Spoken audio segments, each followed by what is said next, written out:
Mark, you ready for this game tonight? Yeah, I'm excited, man. Cupsy, what are you doing over there? Don't worry, boys. Was just on AztecSafety.com, took a fire extinguisher safety course. Paul, I'm putting out the fires from now on. Woo!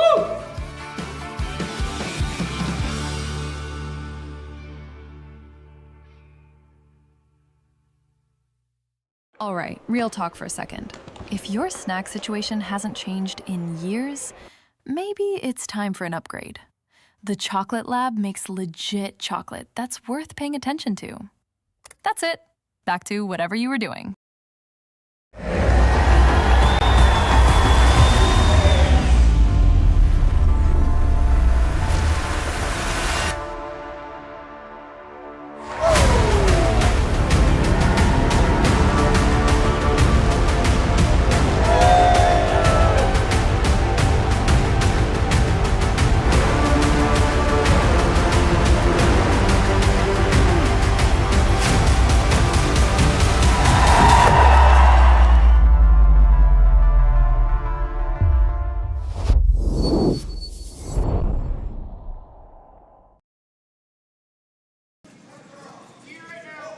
Good evening, curling fans, and welcome to Martensville, Saskatchewan.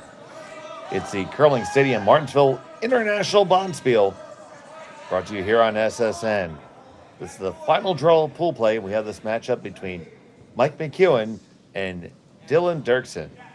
It will be Dylan Derksen with the hammer here in end number one, throwing the Yellowstone to McEwen with the red. And we're so happy to have you here with us.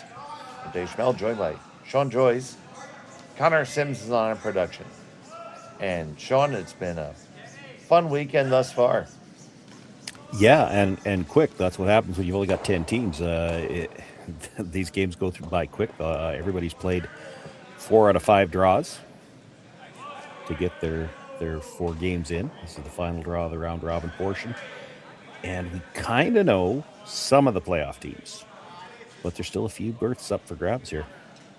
All right, so why don't you lay out that situation for us? Well, we're looking at Pool A, so let's start with Pool B just because it's a little simpler. Brad Gushuk, Kevin Tuma, they're playing right next door. They are both 3-0, so the winner of that game will win Pool B. The loser will finish second in Pool B and is through to the playoffs. Ryland Kleider is at 2-2. He's already finished. So we know that the 3 lost teams are done, and Ryland could finish in 5th all by himself, or he could end up in a 4-way tie, because what we've got going on here in Pool A in our feature matchup, Mike McEwen is 3-0. He has won the pool. He's still got something to play for, because, and I'm not 100% sure the playoff format here, a lot of times when you get to the final, if you end up playing against the team that won the other side and they've got a better record, they get the hammer. So if he goes 4-0, he knows he'll be no worse than draw to the button, because the winner of the pool on the other side is going to be 4-0. And is this one next door on the other side? Jordan McDonald is playing Caden Hebert, and Jordan is 2-1. Hebert is 1-2. Derksen is 1-2. There is a potential logjam at 2-2 for either the 5th position or the 4th and 5th position in a 5-team playoff. So all 3 games here with playoff implications. Absolutely, and very conveniently on sheets 3 and 4, we have black uniforms, the green trim, and green uniforms, the black trim, and red uniforms. My goodness, we had to find a way to get some color diversity in. Just in the uniforms, I mean, it's just.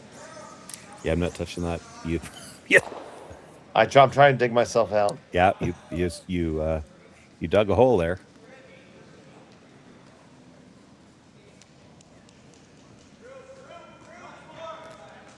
Just all the uniforms look the same anymore.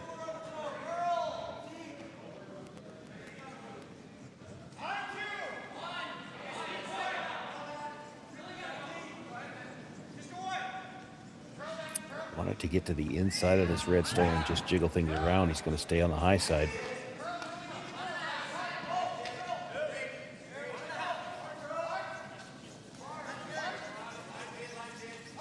Derksen with shot rock, and he's got last rock here in the opening end of play. They had 2 excellent draws to the button. That could also be important. If we end up with a logjam of ties. That's what it'll come down to decide the last spot, or maybe the last two spots. Mm-hmm.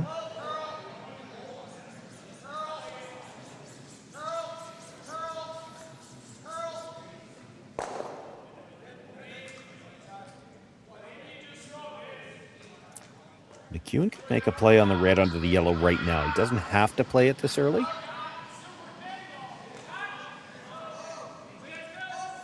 That's what he was thinking about.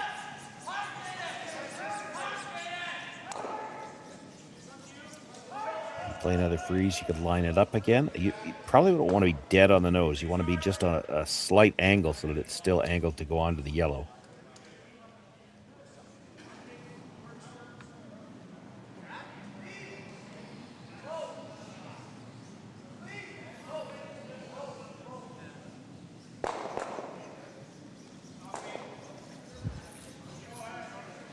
A little bit of room between that red and yellow too. If you could tap it up 3 or 4 inches, that'd be okay. This is going to overcurl though. And well light. Very, very light.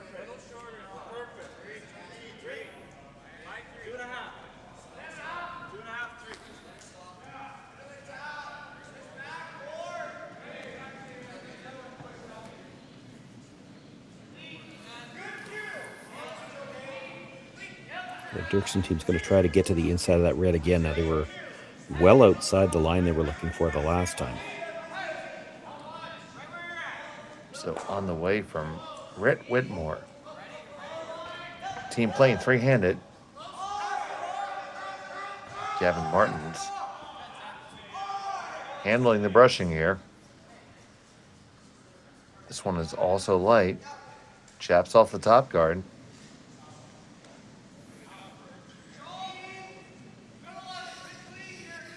Well, on the one hand, he takes away the little red angle shot that Mike has, but the downside, you've got last rock here, and there's not a lot of room to score a second point right now. Shots down still belongs to Dylan Derksen. As you mentioned, Sean, it's going to be tough for McEwen to dig in help, but also tough for Dylan Derksen to get to. I don't think if you just dead froze right now, you'd be second. You'd have to move that back red. Now, Mike did look at coming around from the intern side, but that red behind it, it's always going to be tough to get a good angle from the intern side, so he's playing the corner freeze on the red again.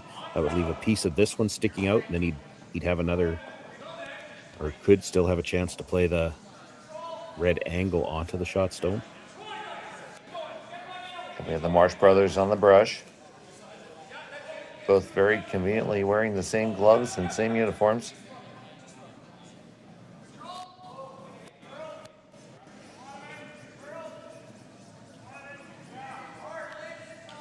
Actually touched that guard and still spun underneath it, so everything's overlapped now. There's not much available on the outturn side.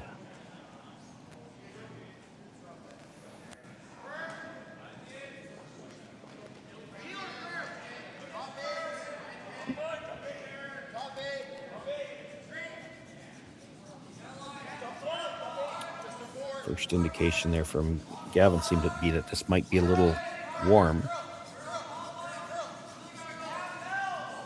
Just a touch toasty. Yeah, you can tap, but you sure don't want to spin off. That's pretty good. Sails down just in time.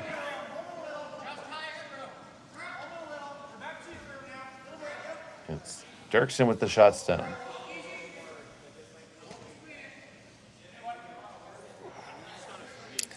Boy, to me, it looks hard to hit anything there without a bunch of red ones leaving. Yeah, that could go poorly. Yeah, if you go over the top of the yellow that was just thrown, it'll be yellow onto red. The red goes, and when it spins back, it'll actually take the red out of the back of the button too.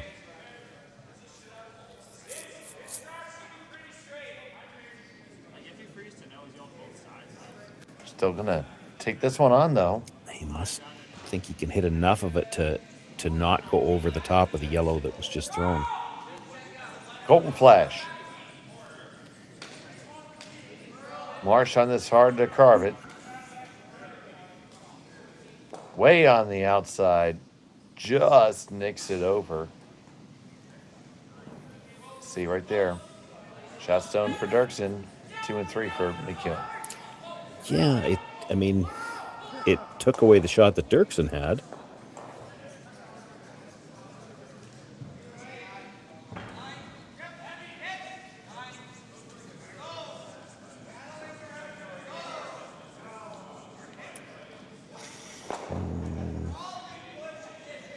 Exact same reaction, Sean. Yeah, well, it might go. What he's looking at is the yellow and the 8-foot that's just behind the tee line come off of it into the side of the red. But that still leaves the one at the top of the 4-foot as second shot. And if you ever kick your own stone in the button out into the open, which it could do, like they're awfully close to touching. I think they may be touching. They might be. If only we had a producer who could get a perfect shot of that. But we're stuck with Connor. Completely his fault. I think if you're Derksen right now, what might be the best shot? He's trying to get a lot out of one rock, but you might need to pick that stone out of the top of the 12-foot to open up the rock at the top of the 4 again. And you see that the shot and second stones are welded together, as are the 3rd and 4th. Yeah, but 2nd and 3rd are both belonging to McEwen. So even if you make this shot, you're not improving your situation. Right. But there's the potential to make it worse. If you come across, hit that red, and it touches the back end of the yellow and pushes it out into the open a piece, you've made your position much worse.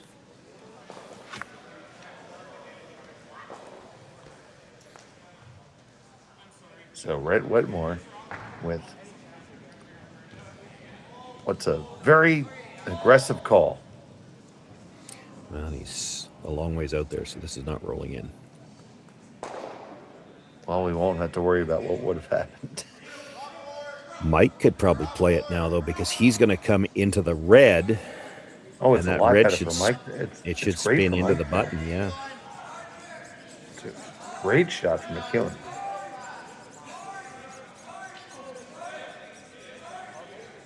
Should like 3 if you make it.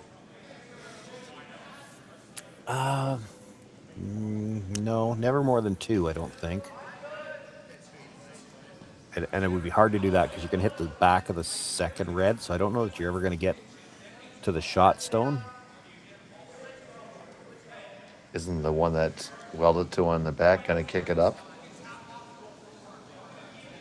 So you fire down a peel weight and catch a 3rd of the yellow there in the 8-foot, just biting the 4. Fire on in there and they go out the side. The one at the back of the 4 is never hit, not with it up that high now, it's not ever hitting the yellow now.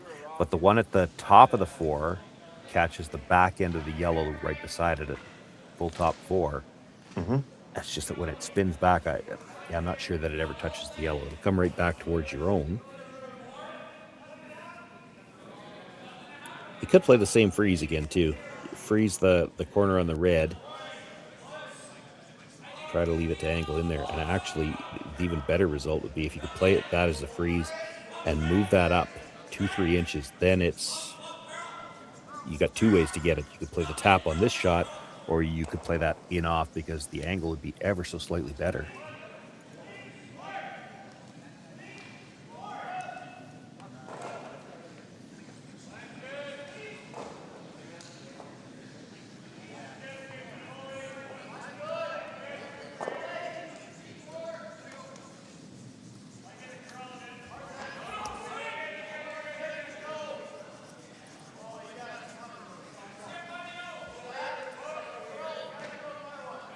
Got to stop sweeping on this because they don't want it to over curl now. And they just leave it up high. Might have left himself enough of that red to get onto the either the red or the yellow, make the double that way.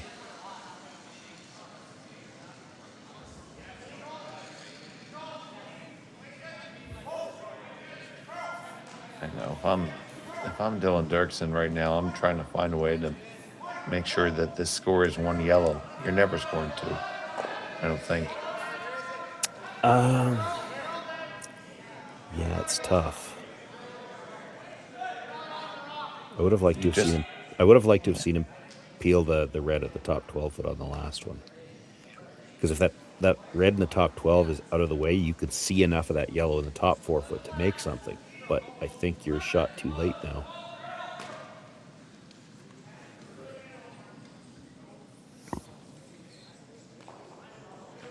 So I think McEwen can play the red that was just thrown and light 2. Maybe. All depends on how aggressive he wants to be.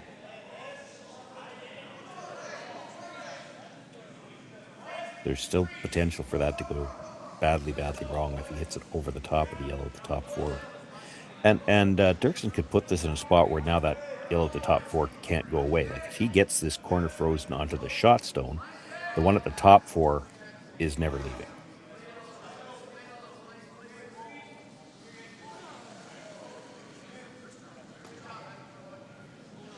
Well, that far short was never really an option.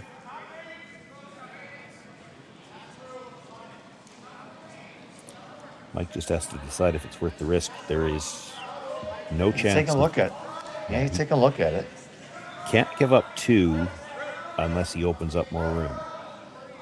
Can you hit enough of that red one? And you can see a lot more of this one than they could at the one they tried earlier.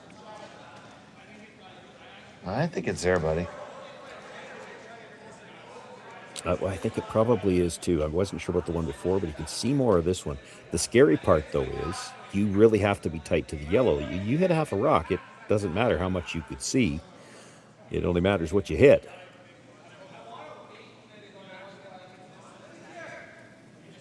Half might be okay. It would go directly onto the yellow.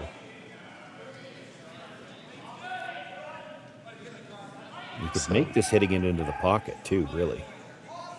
So what we're saying is we're looking at hitting that redstone that's right there on the A of National on to the next red. I think he probably wants to make contact with the yellow at the top 4 foot. So you make contact with the yellow at the top 4 foot. It clips the yellow on the button, and yes, it will move the redstone at the back of the button, but that yellow will still spin out of the button area. But if you absolutely stuff this, you could still be sitting 2 off this, I think. Either way, big shot here in the opening end. No shortage of action here early on.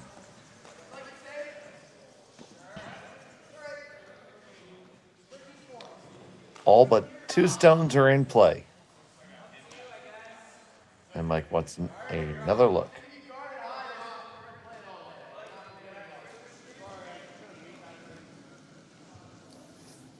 And Sean, we talked about... He had an idea how much he wanted to hit, and then he probably got halfway down and said, I can just barely see what I want to hit. Yeah, you see Brett Whitmore taking a seat on the other side.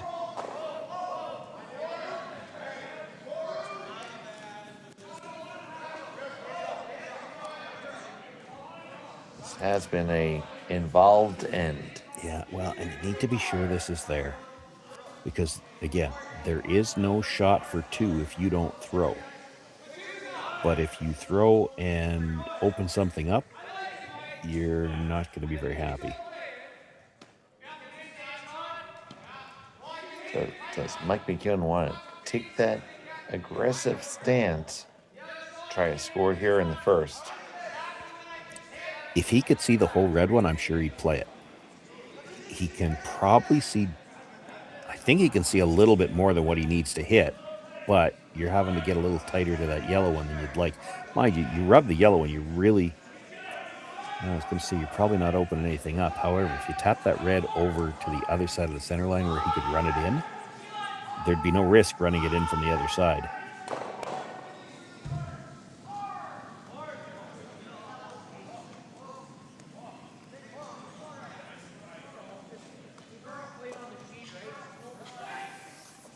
So he's gonna take it on.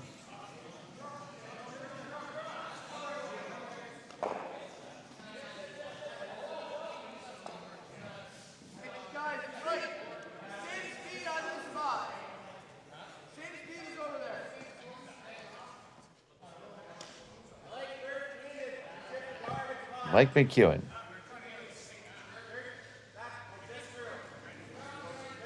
With his last of the first. Trying to set up a steal two.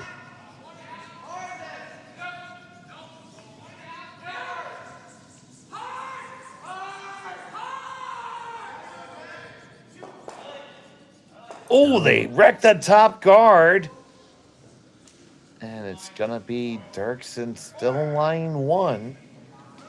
Is there something left for him? Yeah, well, there has to be now, because there's some room. You could feather tick off that yellow. Well, I don't know if you get far enough into the button off that.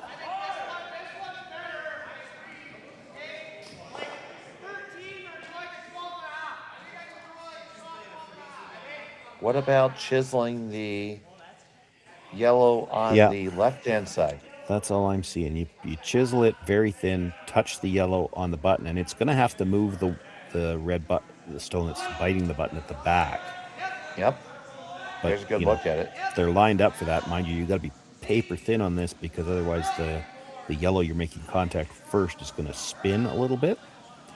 You can't hurt yourself, though. There's no way that you can't hit that yellow on the button in a way that you lose it. Yeah, you never hurt yourself here.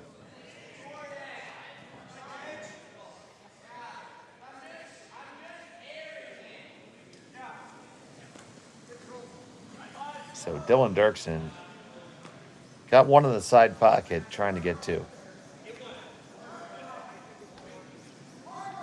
Final stone of the opening end. Just wants to catch an edge of his own. Push it on and shove the McEwen rock out. Be very patient, waiting for it. Now on it to hold it. Off and on. Really, really close. Tap it, move it over. No, is it enough? It might have been enough. I don't think so. It's one for sure. So close for the second one. I think it's red, Shawnee. I think we're going to get a stick on it, probably. My initial thought was he probably needed to move the red. He didn't move the red, but he's a little farther in than I thought he would be, too. Good job by Meyer picking a little piece of hair off the ice. And we're going to throw a stick on it. Somebody's gone for the stick. So go ahead, folks at home, make your guesses now. At stake are 476 curling zone bonus points, which are redeemable every second Friday the 13th during a blue moon.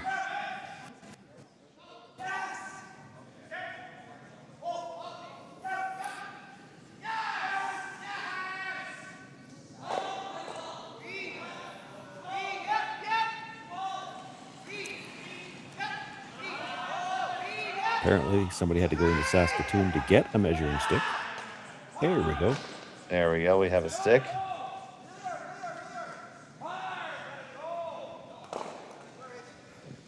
We see the micrometer with the pressure gauge. You see the back of Kevin's head. I'll have to give him flack for that. And there's Kevin. Get out of the way, Kevin. To about his inside of his earlobe. That's red all day. I can see that from here. So it'll be a score of 1 for yellow, and Derksen has that lead. McEwen has a hammer when we come back. Developed over a decade in collaboration with the finest ice makers this side of the Atlantic, the Pebblehead PB5 is nothing short of a triumph of sophistication and craftsmanship.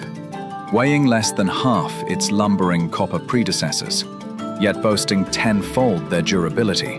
The PB5 delivers perfect, consistent ice, time after time. The PB5 by pebbleheads.com, the apex of ice-making ingenuity for the roaring game of curling.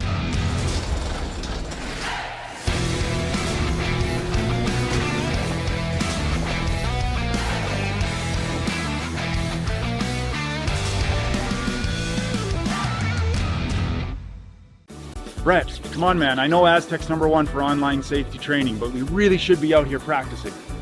I know, guys. I'll be right there. Just let me finish this course on gas detection. Wait. Do you smell that?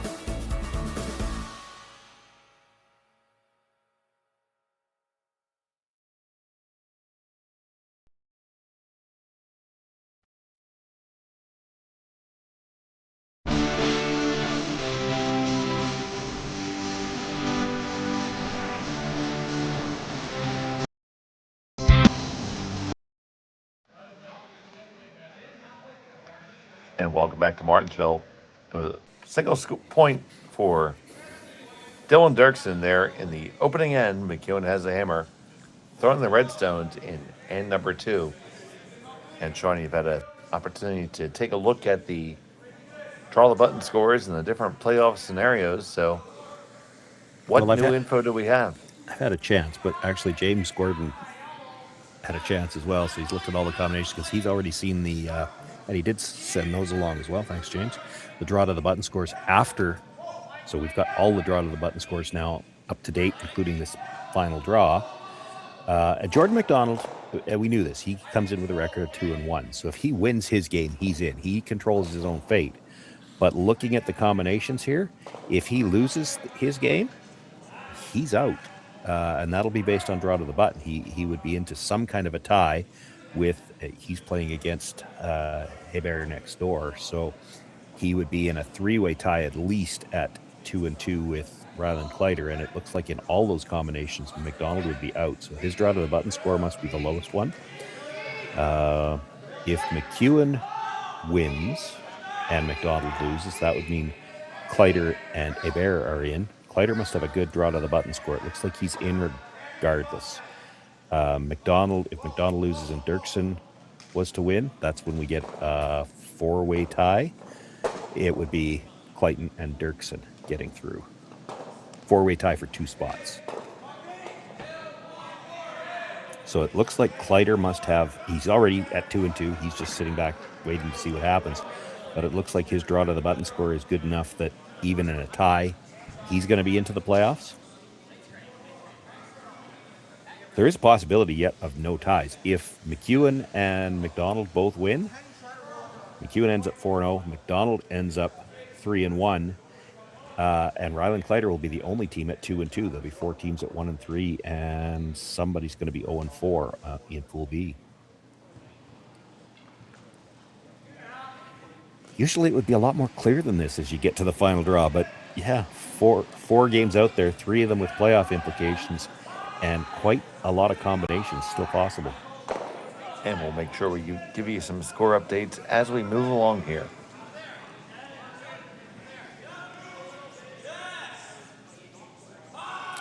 These are the kind of ones when we're doing them at a tankard. I know that I've got 2 partners when we're doing that. And of course, we can see all the games out there. And every time the scoreboard changes, we look at what that does to the standings. And really, you may as well wait till after the 10th end, but it's more fun to do it every end.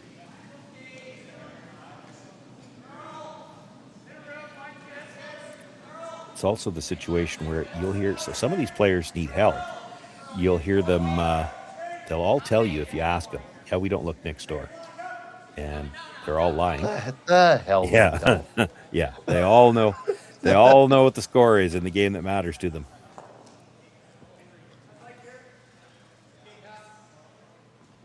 I mean, I look next door on my Tuesday night league. For sure, these guys do.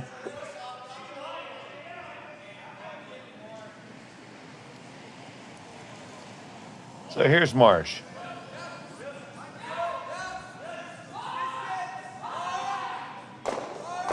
And Kevin moves 1, 2, 3, and there they go. Adios.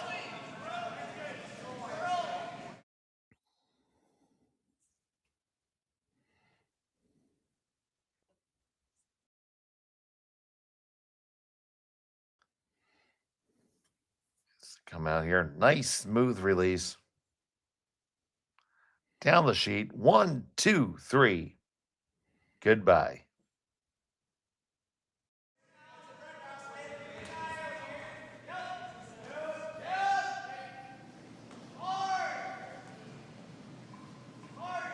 But still plenty of stones in play for Team McEwen to build on.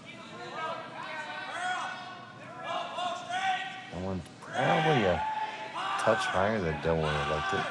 Yeah, I mean, you expect the run backs coming, so you want as much separation as you can get.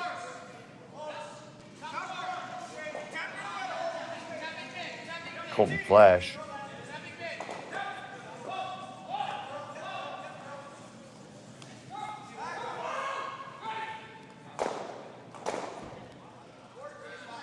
Makes that no problem. Does not leave them lined up. So opportunity for Derksen to draw underneath again.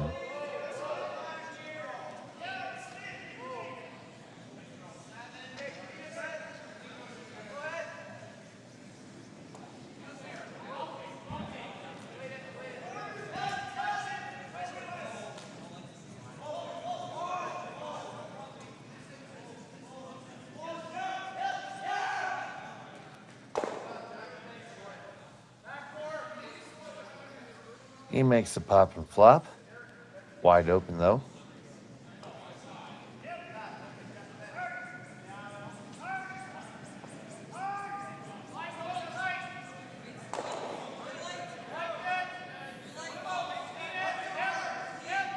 And McEwen considering the draw options here.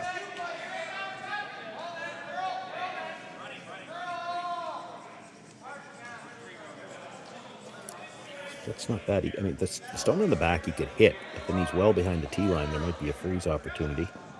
You could play the straight draw. You could play the split. He did look at the split on the one just outside the rings. You play the split, sit second and third, and you could always hit that one at the back later. If you made the split really well, you could not only sit second and third, but they could both be buried. He's opting for the straight draw. Yeah, even if you just bury one of them, you're in pretty good shape. But playing the straight draw, you can get shot rock. So the draw is the call for Colton Flash.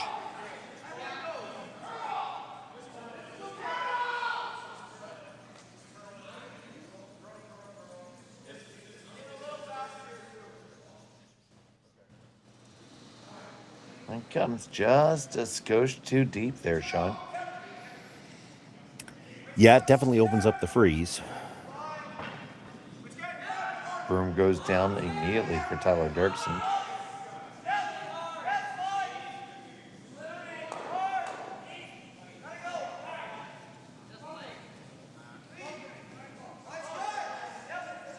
Sorry, Dylan Derksen.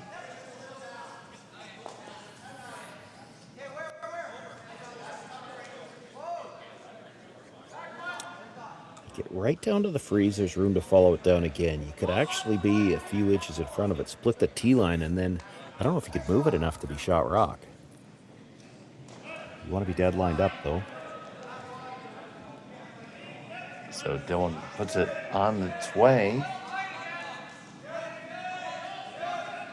Kevin Martin's on the brush.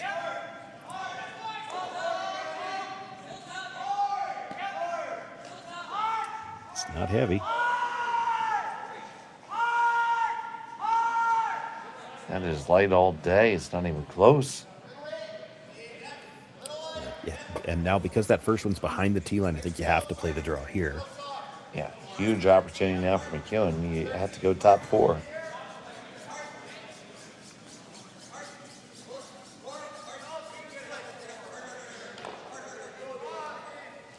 So all of a sudden, a 3 is very much in play.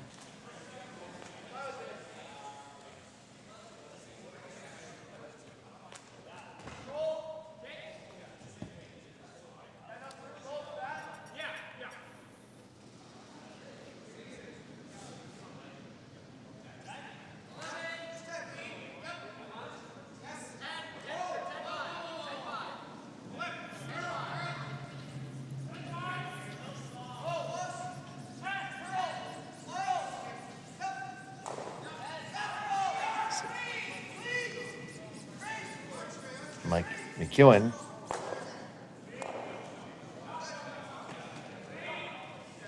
Delivering with that corner broom, which has served him his entire career.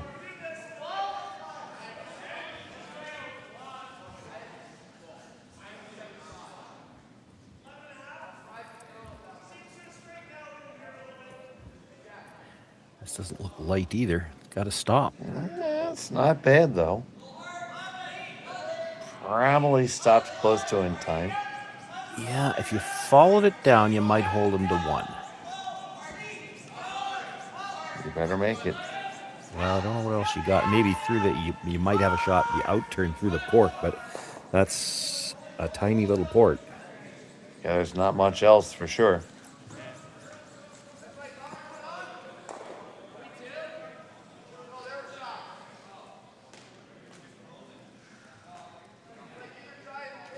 Yeah, I don't even know if the port's there. Looking at this, by the time you made that port, because you got to be curling on the way through it, I don't think you'd stay on the inside of the rock. It was just thrown, and you've got to be on the inside of it to be shot, or second shot, pardon me.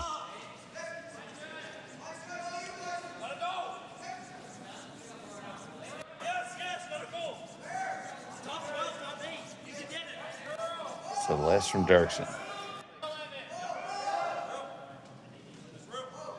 Just trying to freeze on in there to prevent a multiple score from McEwen. This has got a lot of room. This is way out wide. Has to come around, and it is not. Ooh, and there's a shot for 3.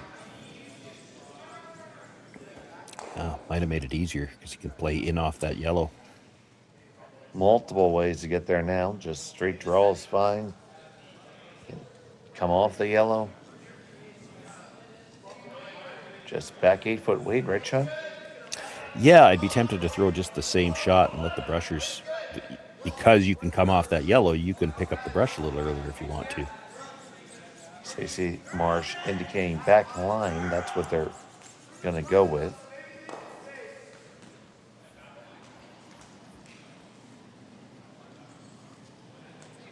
Ice looks a little bit tight for back line. Yeah, he didn't get anywhere near the guard on the last one.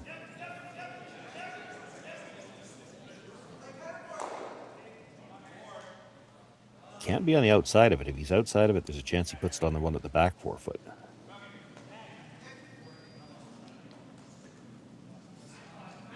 So Mike McEwen, final stone of the second end, is on the way.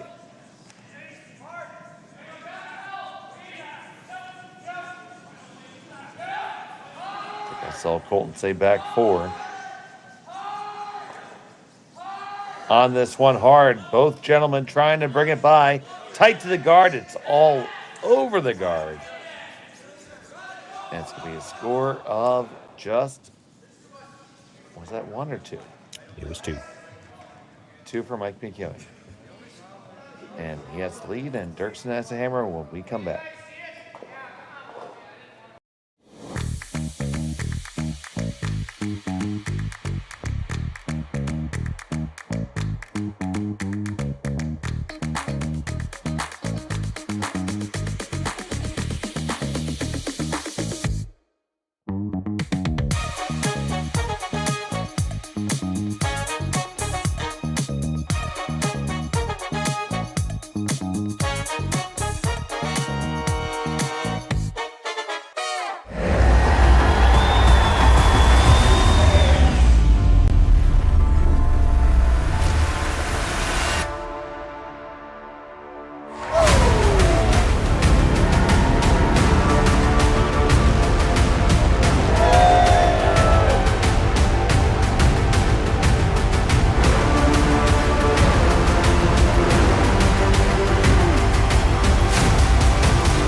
Aztec Safety is #1 for online safety training.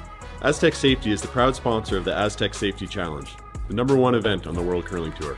And Aztec Safety has been a proud sponsor of Team Jacobs on our quest to represent Canada at the Olympic Games.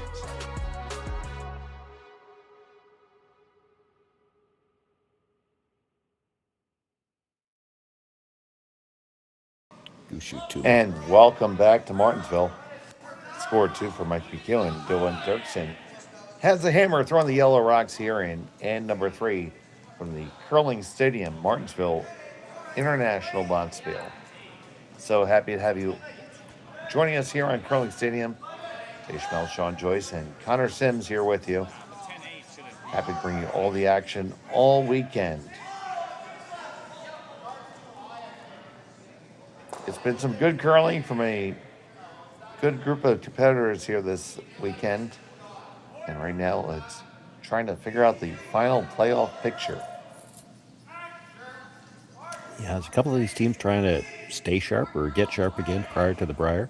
It's been a long layoff for some of these teams. Saskatchewan Tankard playdowns for the first week of January. A couple of these teams, anyway, might not have had anything to play in since then. I do think there were a couple of them that went down to an event in, I want to say it was Phoenix, I believe. Oh, the Golden Wrench, yes. Yeah. That's Ed, long been one of the battles. The Golden Wrench, the Ed Wormrich Classic at the Coyotes Curling Club. It's long been one of the battles for these teams is to try to find something to play in after your provincial playdowns. And this year, on the men's side, it's a little bit more of an issue for some of these guys because they don't play. Well, McEwen didn't play provincial playdowns, didn't have to. Neither did Gushu. And the Brier is really, there's a long break between provincials and the Brier this year because the provincial playdowns were held so early to accommodate the Olympics. Yeah, that other small tournament. Try to find something to play in to stay sharp, and that's why this event was thrown together. And we are happy to bring it to you here on Curling Stadium as one of the sponsors of this event. I should have peeked. I didn't look to see whether Gushu and McEwen are in the same pool at the Brier. I think the pools came out last week.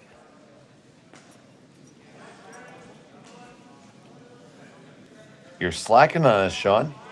Yeah, well, it's playoffs before there was any chance they could play against each other.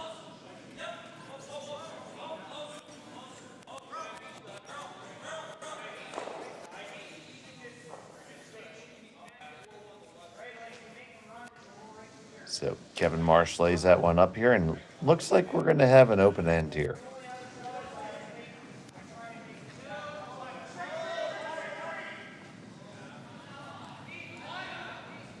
I don't think they're in the same pool.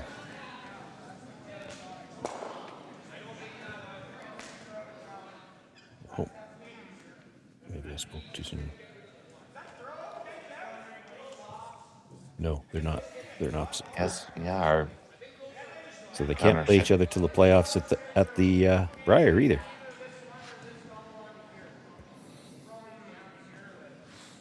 Here's Kevin Marsh.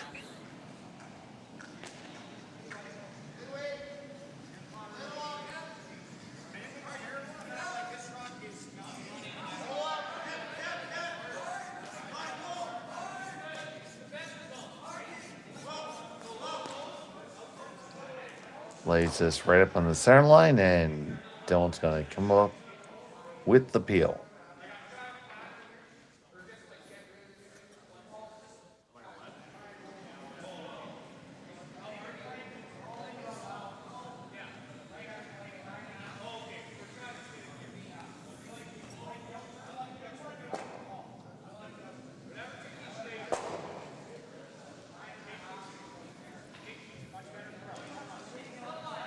Peel goes out far enough.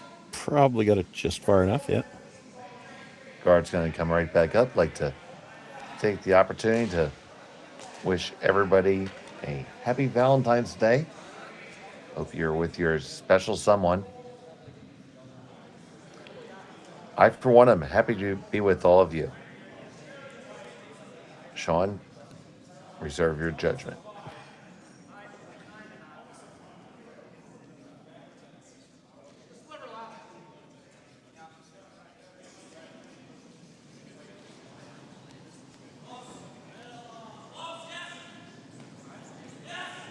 Just a hair deeper, but the Bruins going to go back up for the peel. like to hit this one just a little bit thicker.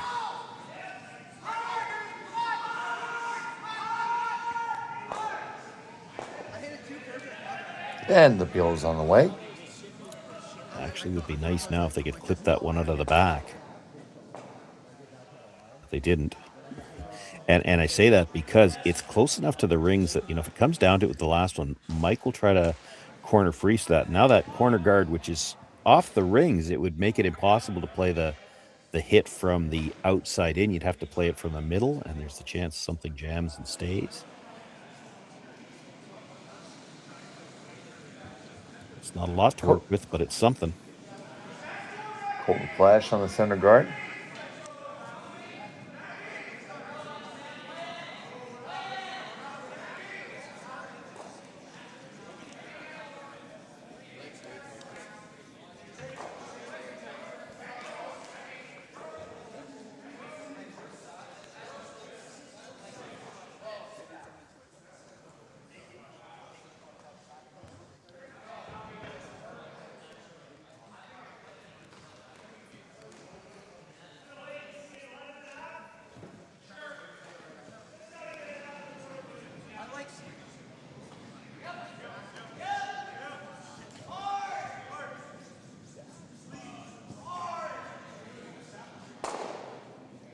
And the peel goes and out far enough, out to the sideboards.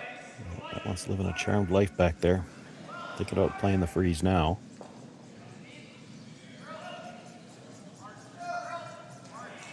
That is what Mike's going to call. Yeah, well, you don't want to let. Actually, I thought they might have been coming in with the last one because you throw one too many center guards and Derksen might just decide to go around it.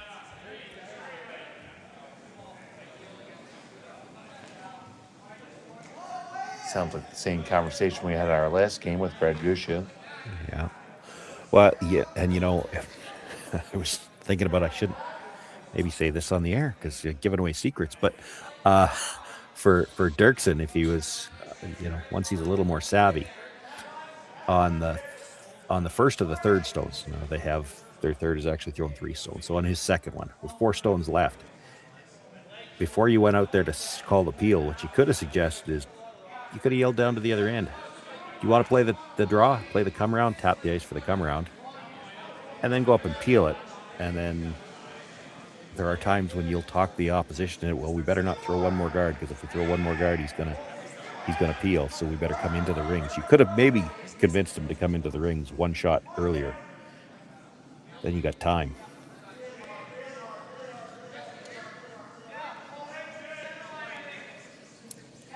And for all those of you who think those sneaky tricks don't work, they absolutely do, even on guys like a McEwen.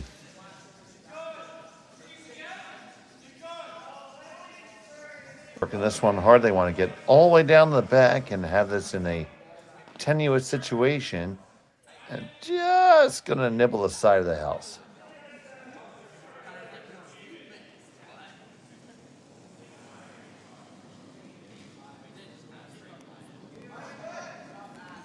So the straight peel on the way.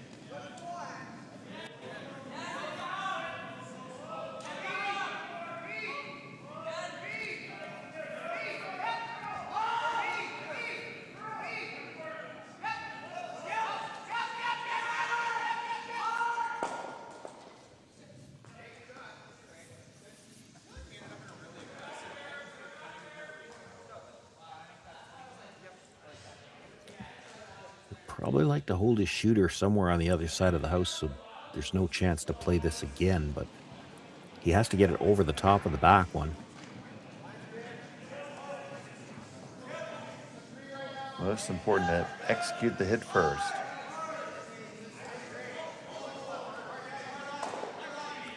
Well, that is not the way he was trying to do it. No.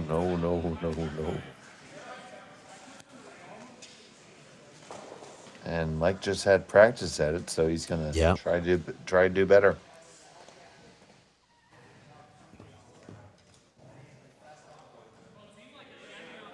Well, and if you can get, close down to that one, the other side of it is you just had practice. You also just saw for Derksen, that is not what he intended with that last one. So Oh, you he missed that doesn't- by a full stone. yeah, he doesn't have the spot's not doing what he thought it was doing. Now he did have that one to read off of, but it puts some doubt into your mind if you're throwing a blank that against a rock that's corner frozen.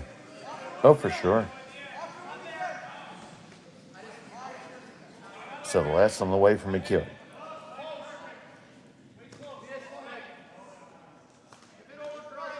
Martian Flash. Gonna watch this come on down. That's not too bad. Yeah. If you dead stuff it, it's probably out, but it's probably spinning back in when you hit it on the center line side. Nose hit's no good. I mean, you could hit it the same for the blank, but I don't think you wanted to hit it that way the last time.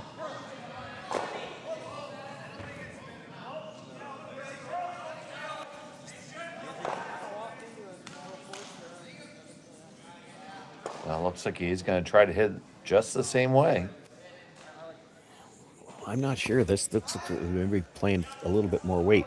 3/4 broom side, and it is far enough back. You'll get some gear effect off your shooter.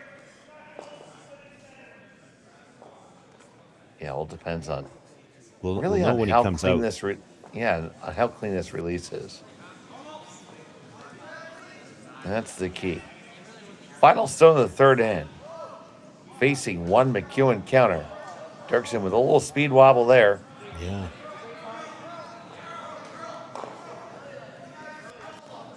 One's heading out towards the outside and just gets it. And the blank end is in the books. Derksen will have the hammer trailing by one in the fourth when we come back from Martensville.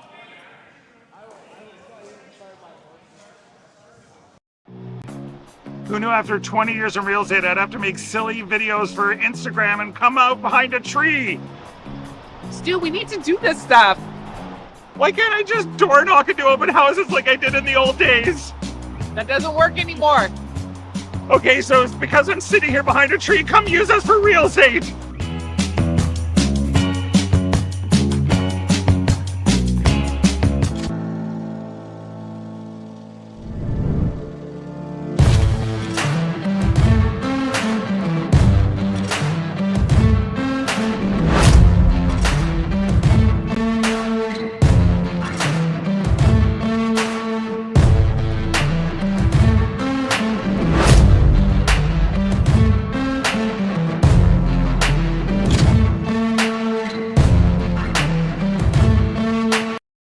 All right, real talk for a second.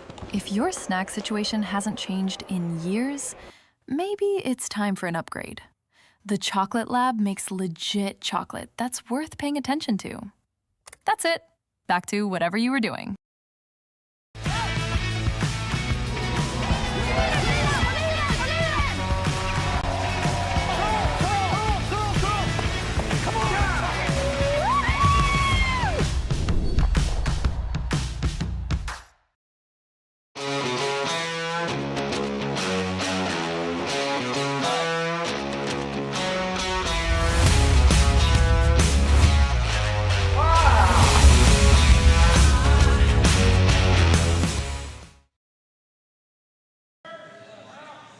And welcome back to Curling Stadium. It's the fourth end of play.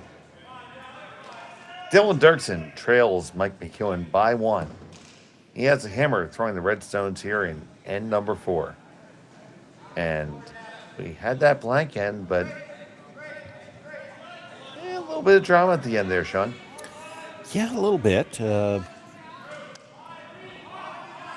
He overcurled the first one, made sure that he didn't overcurl in the second, but fortunate actually that he hit it as thin as he did, a little bit thicker, and it actually probably would have spun back a bit. You had to dead stuff it in that one to stay where it did. Now we see the action going up here again. A little bit of a better setup for... A little more aggressive, really, for both of them. Derksen was not prepared to play too aggressively in the odd end. He was happy to take the blank and try to get last rock here into the even ends. Now he's going to try to utilize it.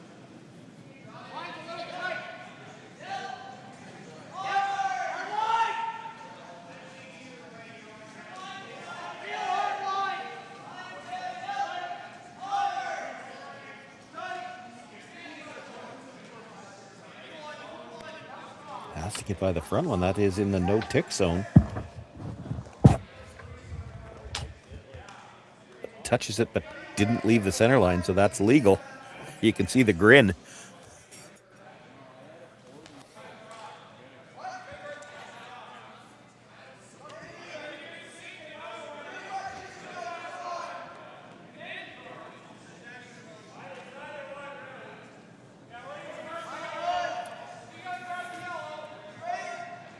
Shotstone's in a pretty good spot. You got a staggered guard right in front.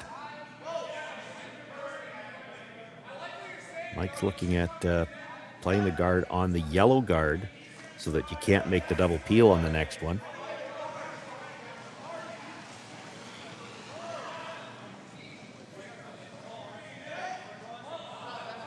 Looking at the come around, looking at the freeze. Hello, Sean. I was wondering what happened to you. I have no idea. Technology is an interesting thing. I think they've settled on coming around again.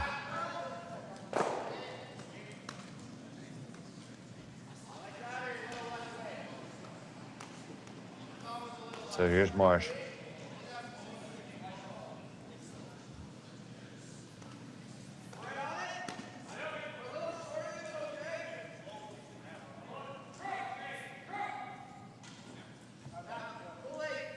Golden Flash trying to carve it through that hole. It's through it no problem. Does it have the right weight?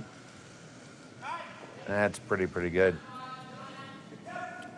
Now you kind of have to make a play on those top two. Now, you do this right. I think the yellow that's frozen there now comes into the rings. And you can roll your shooter over for a corner guard as well. And if you're really, well, lucky and or greedy, you roll them both together so you leave it guarded. But this is not a lot of ice to do that.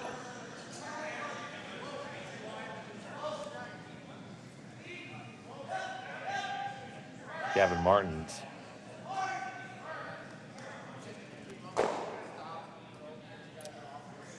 Bang, bang, and will that one hang on in the rings? It will. Keeps one of them. Could have thrown that quieter and tried to keep both of them over there.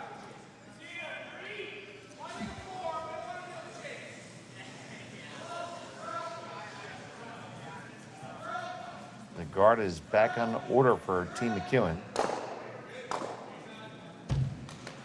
Kevin Marsh.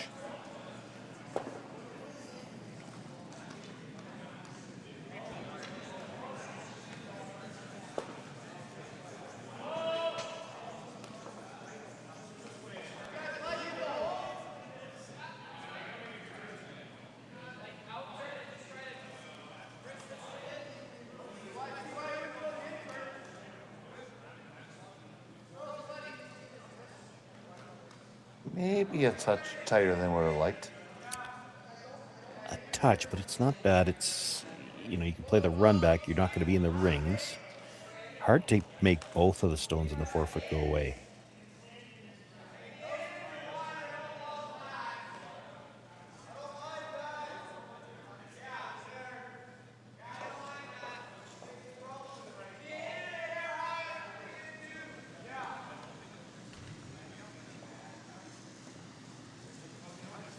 See them taking basically zero ice here.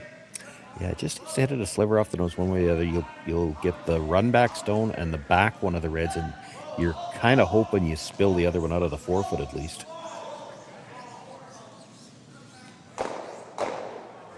Push 1-2. Didn't really spill the top one very far, but Only leave one McEwen stone in the ring, so it's better. yeah.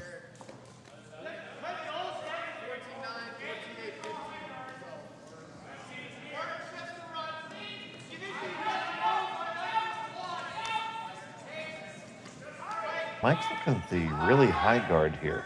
Yeah, he's got to take away, if he's going to play the guard, he's got to take away both the come around, so the out turn come around to tap it out, and he's got to take away the yellow run back. Now, Sean, if you're going to throw that. And that's why I thought he might What? hit this. Yeah, but this. what's not what? Yeah, go ahead, Sean. I'm sorry. Well, you hit this and sit two. and you're still looking at the force. It's a little risky. Like, it's hard to guard everything with one rock. Right. He's got the run. It's a yellow one coming back, and it's coming back from the side where he could dead stick it, leave it buried, or he could roll it over behind the yellow corner guard. And that's, you just don't want to leave him that many options. So you got to guard the run back. Well, then you leave him enough of the center line side, he can get at it directly.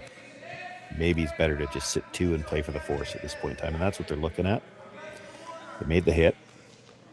Derksen could still opt to play the run back. That's his best bet to get something buried here. Now, if you're going to throw that, what kind of weight are you looking at? You know, it's dealer's choice kind of thing, but you see a lot of teams nowadays throwing quieter weight at this to bring the sweeping in. Again, you're hitting it close to the nose, so you'll carry most of the weight through on the run back stone. Now, is that affected by the fact that you have one brusher?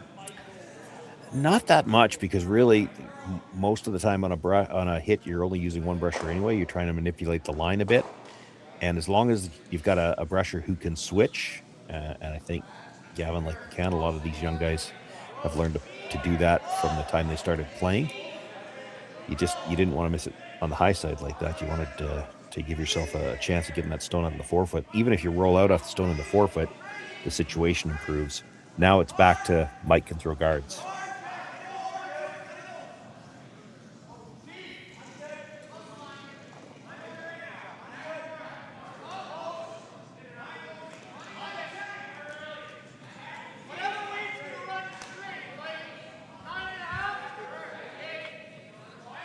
Stone from Flash, looking for the guard.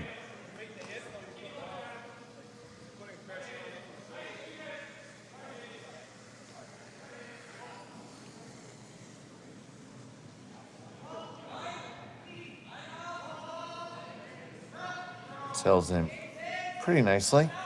Yeah, it might have overcurled just a sliver. Not a skosh. Yeah, no. I don't mind making a pass at this, because you play this with quiet weight, try to get to it. And he's going to play the run back again, but you try to play it with quiet weight, like backline to hack even. It's more important to control your shooter. If you ever rub that red one on the way by, the guard, your shooter probably ends up in behind the corners.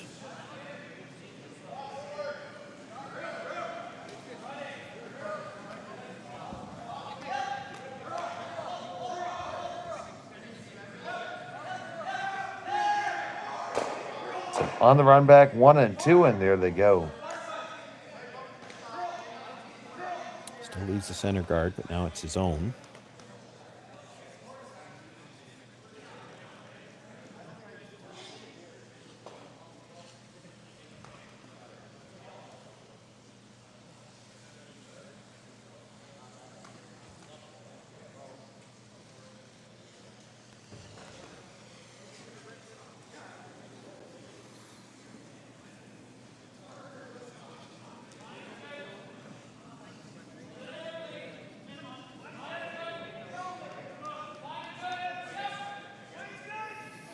Just looking to stick one underneath here.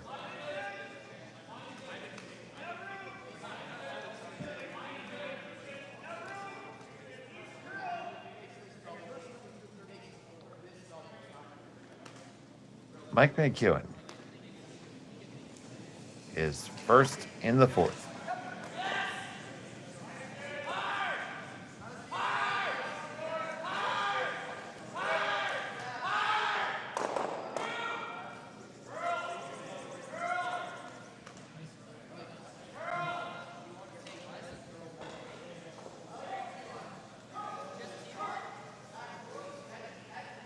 Bringing on Downs in the forefoot and halfway in there, and Eli shot stone. About 2/3 buried. If he'd ever move. A little more than 2/3, I think. Still, there's enough to go after it. You can roll in behind those two yellows. You don't have to hit this hard. As long as you make the roll, you don't even necessarily need to kill the red. Yeah, that's the shot, right? It's the shot to go after your 2 for sure. They are taking it on.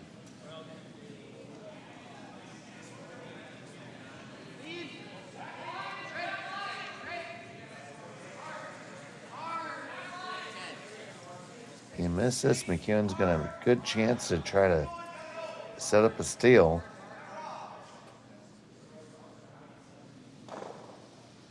You make it, you have a chance at 2.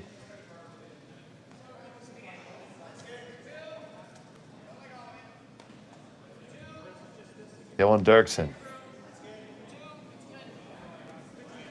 Just trying to feather this one and move behind the guards. Gavin Martin's on the brush.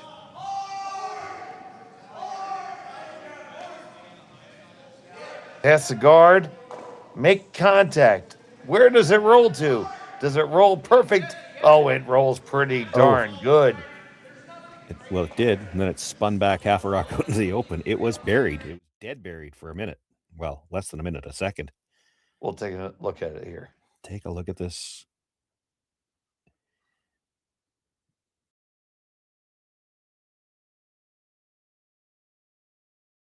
It's the nice roll in behind. He's dead buried. Well, we're not going to see there. And just spins back at the end. He was dead buried. We've seen that all weekend here. That was a huge spin back. These rocks corkscrew hard.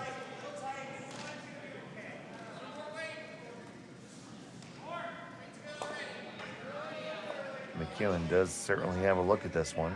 Yeah, it still has to be made. I mean, he can't see all of it. He's asking for a sliver more.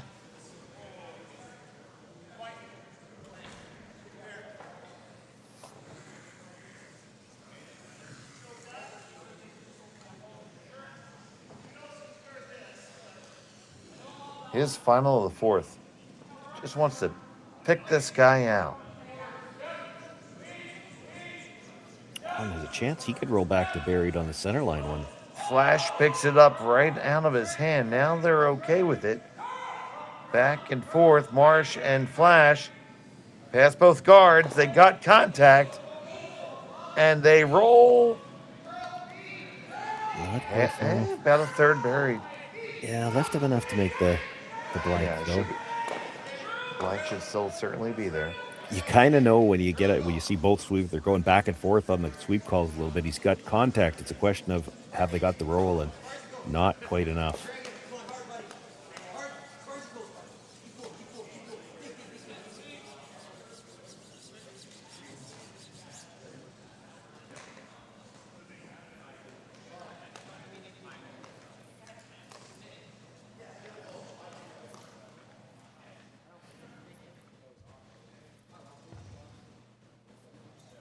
Can hit this one a little thicker than he hit the one last end. Derksen looking for the blank. Final stone of the 4th.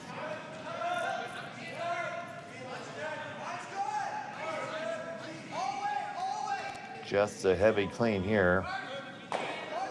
No problem. The blank goes in the books. Halfway through, it's 2-1 in favor of McEwen. Derksen has the hammer. They come back with the second half from Martensville.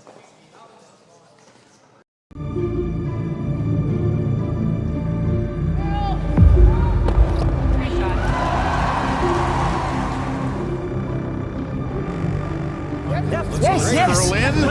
Whoa. Oh, boy.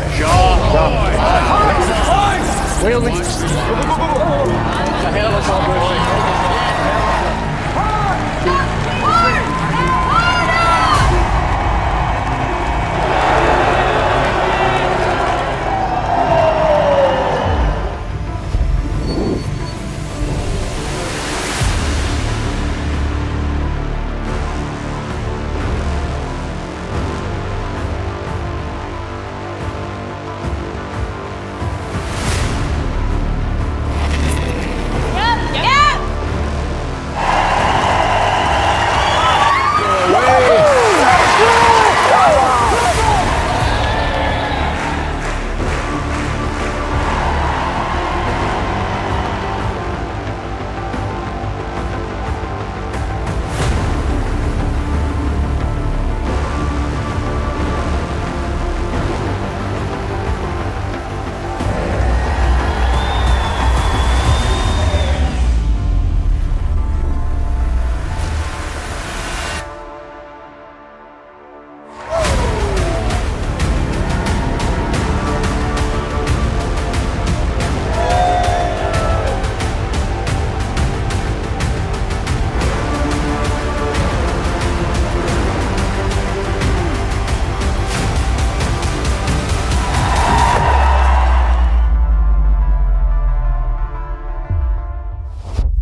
Welcome back to Martensville.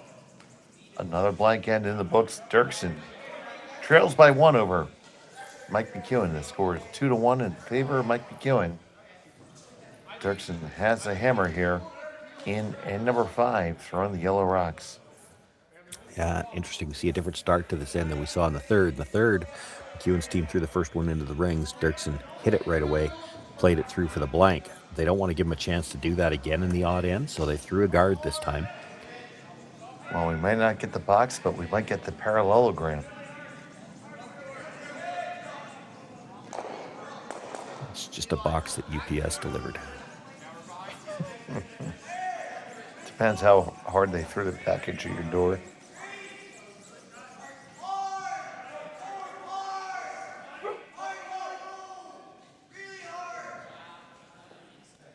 Meyer, ooh, can't get it past the guard.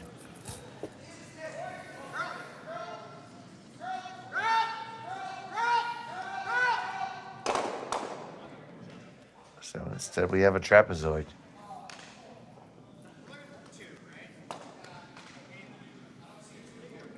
Mike doing some good crab walking there.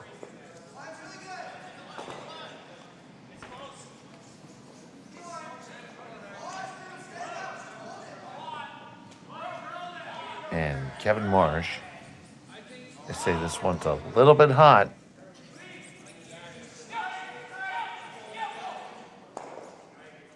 Make the hit. Roll's gonna move out into the open. And then back to edge to edge. Yes, I've seen it all weekend. Lots of late action on these stones.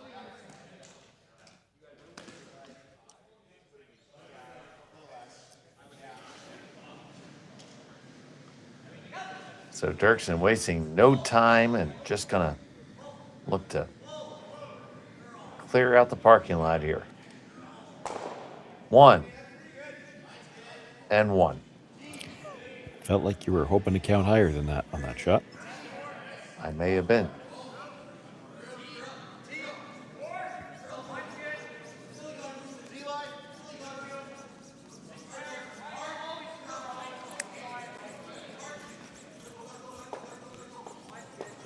It looked pretty good halfway down the ice, Sean.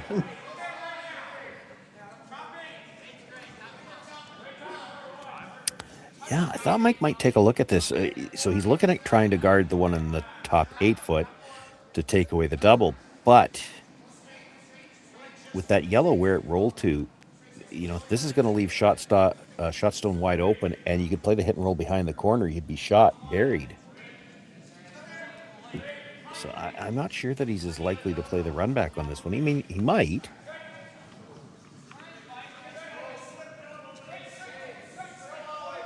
And the guard's going to come on down, curl up to the center line, and end up in about the 2 position. He could still play the run. He definitely has to be worried about those 2 rocks on the center line, but the option would have been there if he wanted to play it, to play the hit roll behind the corner guard. So still trying to kill all 3 of these.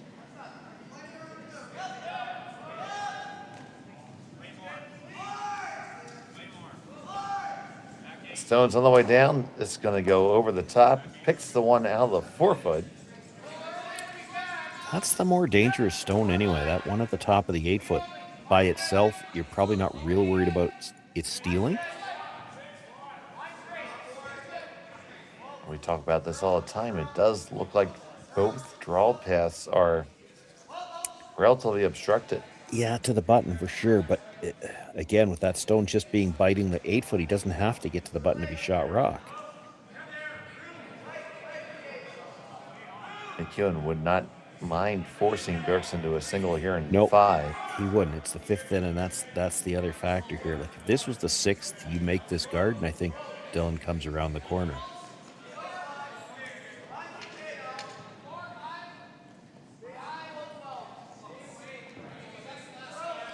This one just a skosh deep, so the double's going to be called for again.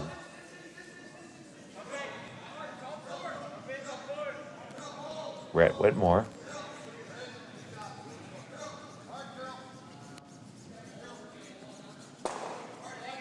just going to get the top one. He was outside all day there.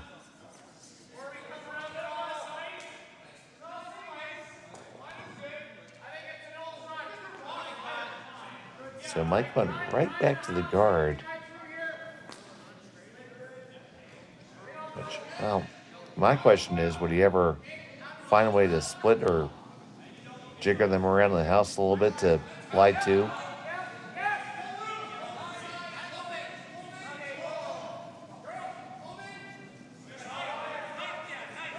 Yeah, I think you're guarding it for now just because you don't want the play to go to the corner.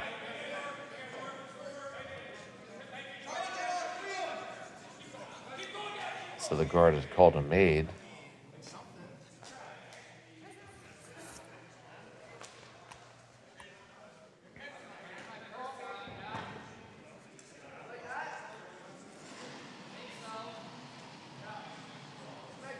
He's definitely playing for the blank now. If you were going to try to play offense, this would be where you do it. And I think you'd still play the draw to the corner behind those staggered yellows because I'm not sure the path is there to get to the button. A rock in the 8 foot behind the staggered yellows probably going to end up on the scoreboard. Outside again. 2 straight big sets by Rhett Whitmore.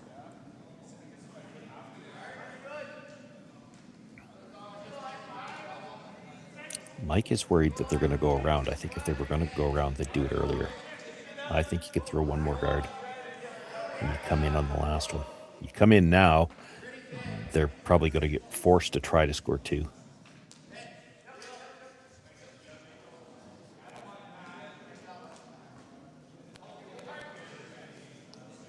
This game obviously being played pretty close to the vest, just points scored in 2 ends thus far. You can play the guard tighter, that's fine. He's thinking play it tighter, tempt him to try the double one more time. I don't think you have to worry about tempting him. I think he's playing it. And if he makes it, you can always come around the corners and you've still got the force that way.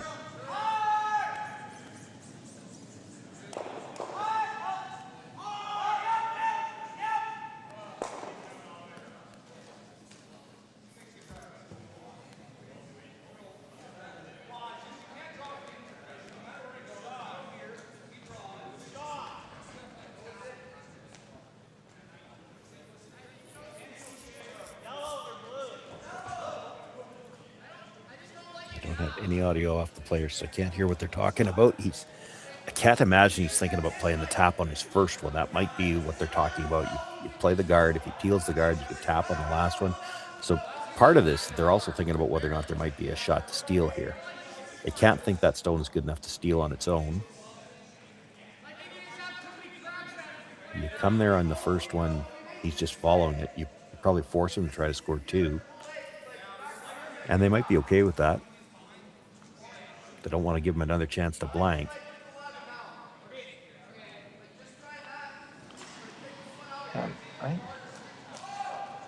Do you ever just draw underneath the wing and lie 2 split? Well, I don't, but it's based on I don't think he's going to draw first.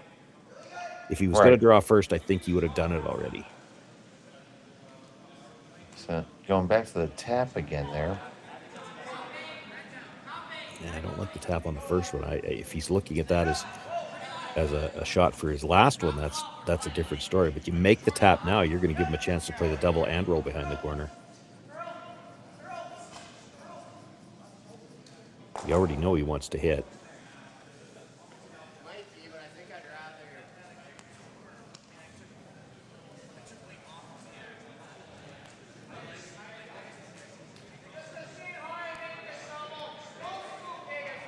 If you're worried about him drawing, you throw the guard on the center line a little bit higher, and then it takes away the draw path.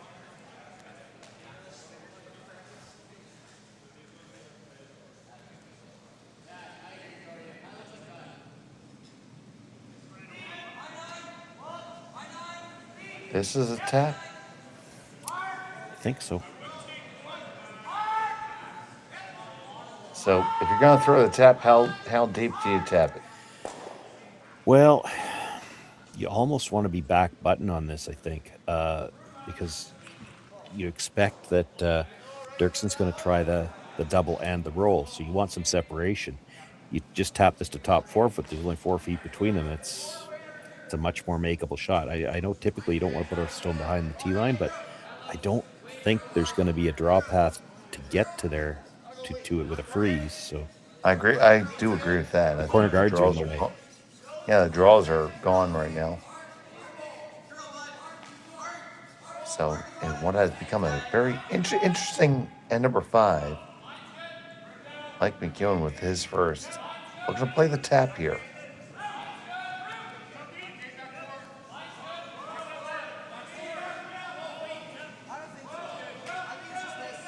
Martian Flash. This one's currently a good bit now. You take it, you promote it, and you get right up to the tee line. That's a pretty good result. Yeah, it is. It's just angled enough that I think the only double where he holds his shooter is straight back, which means he can't be buried.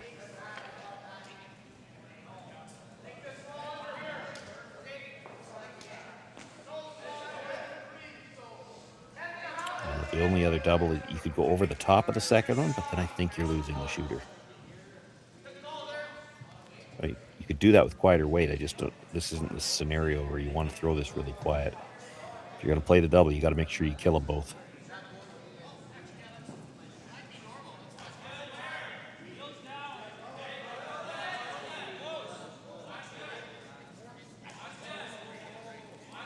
So Dylan Derksen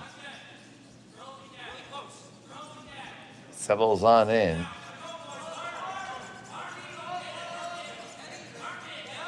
The young man kicks and delivers.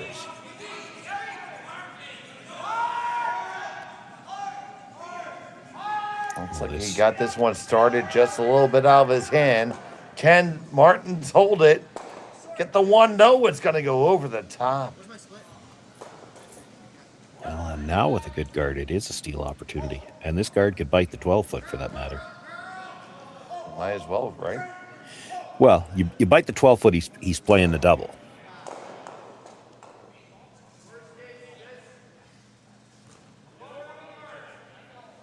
You get a tight, straight guard, he probably is trying to angle one of the yellows in. Is there ever a world where you just want to force? Sure. I think that's just what Mike's choosing to do. Yeah. So the idea here is to draw underneath those 2 yellow guards, have the house somewhat split, and force Dylan Derksen to take a single.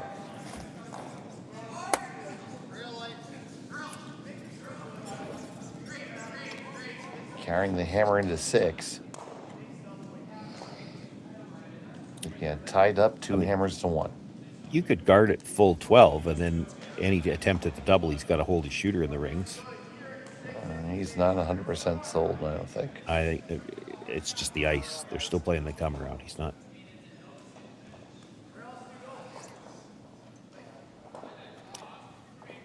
You're going to play this draw. It's not even critical to be buried. It's just don't leave anything where he can double and roll out. Yeah, no double.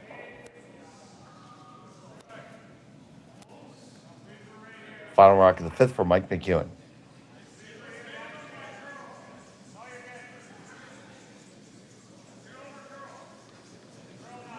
Flash and Marsh walk it past the guards. The line is fine. The weight is fine. That works.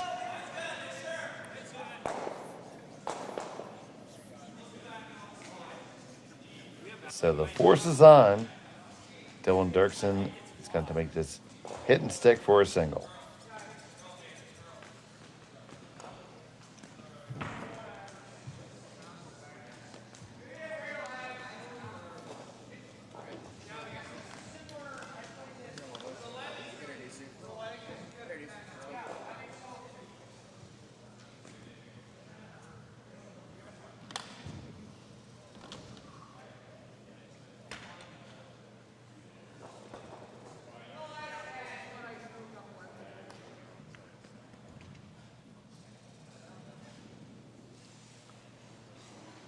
Final stone of the 5th.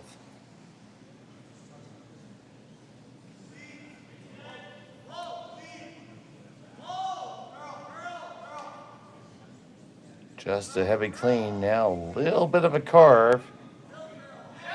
Looks pretty good. Is pretty good. Put that single point on the board. We're all tied up at 2 after 5. 6 end coming up from Martensville after this on Curling Stadium.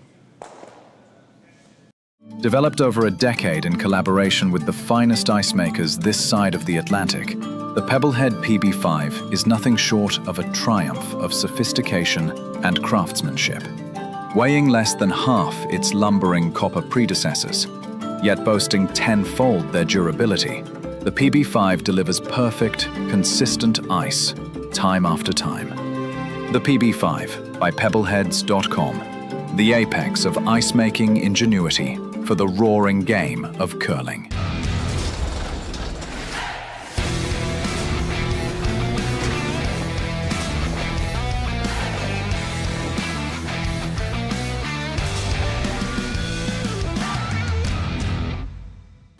Brett, come on, man. I know Aztec's #1 for online safety training, but we really should be out here practicing. I know, guys. I'll be right there. Just let me finish this course on gas detection. Wait. Do you smell that?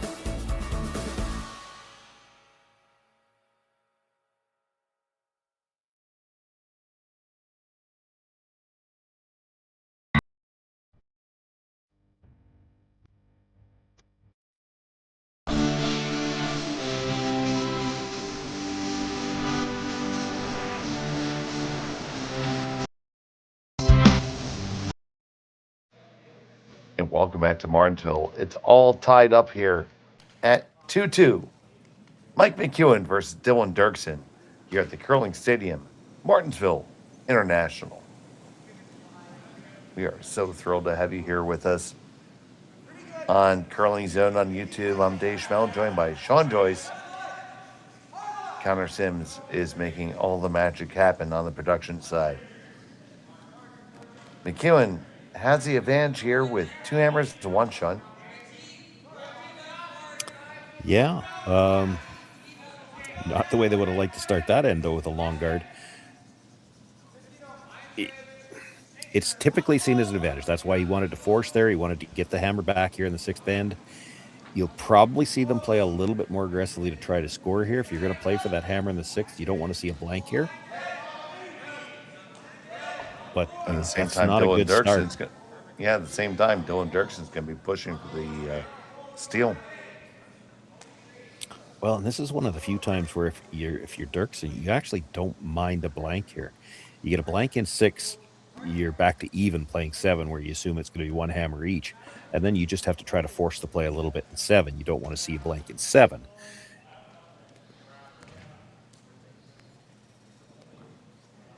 So the problem with being short in that last one, that the intern side, which maybe would be their preference, is just not available right now.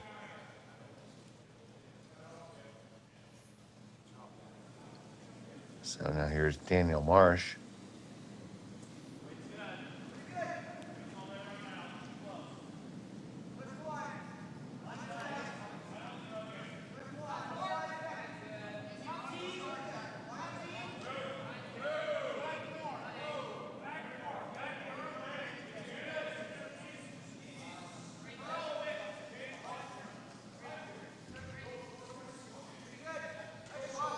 Flash and Marsh trying to work this one around. Come pretty close.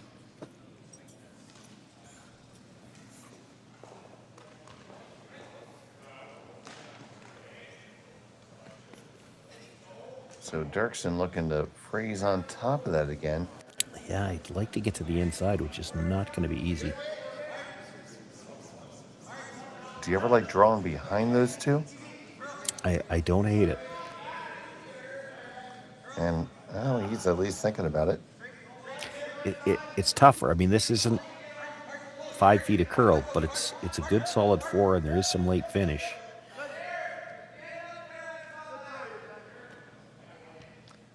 I think if you make it, it's a better shot. Yeah, for sure. And I mean, there's maybe an argument to be made. Like, I'm not even sure you can make this shot the way they want to. You need to get it slightly across the face of that red stone and there's not a little ton of room by the guard. You're only, 5 feet deeper than the guard? They might be coming around anyway. Not what they called, but what they're going to get. Oh, they're stuck in between. That's not bad. Mike's going to have to move something now. Well, Now 5 rocks, he can run the yellow in if he wants to. Yeah, and the upside for him now, that guard that ended up, wasn't what they wanted. They were trying to come around. He could end up with kind of a staggered corner guard. So here we're looking to run this in and get a little bit of roll, set up a second corner guard, and kill everything in the house.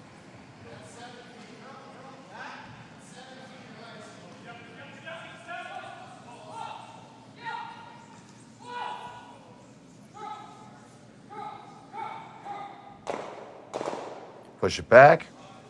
Well, you moved one and queued your own on top of Shadrach. That's not bad. Yeah, no, that's pretty good. He's got, the center line's open.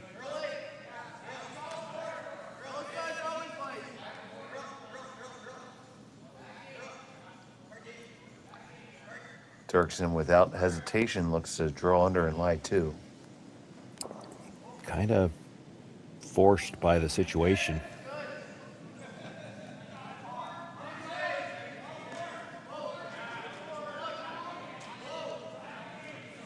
This one looks like it's skating just a touch.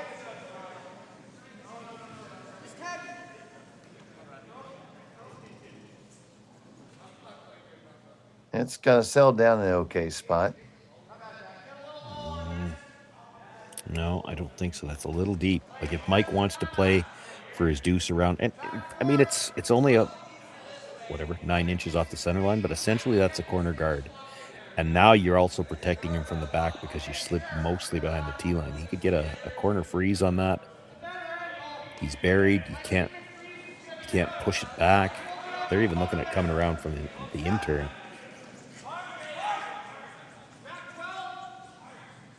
You can move it from the intern side. Oh, here they go. They are going to move it from the intern side, around the outside, around the outside, around the outside. Well, and you still end up dead buried. And now, the issue, if you can move it, is that red at the top of the 8 foot, which is still frozen.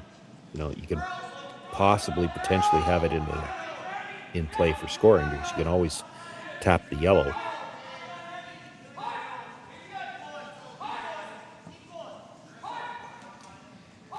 So they squeeze past the high guard, no problem. Line looks fantastic. Make good contact here. And they do. Yeah, they opened up a little bit more room. I think if you wanted to move that, though, you might have liked to move it a little bit farther.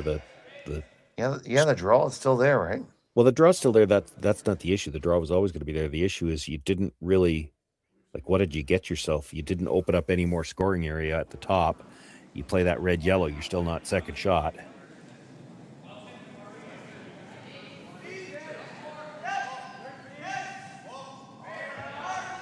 So Rhett Whitmore. This one looks heavy.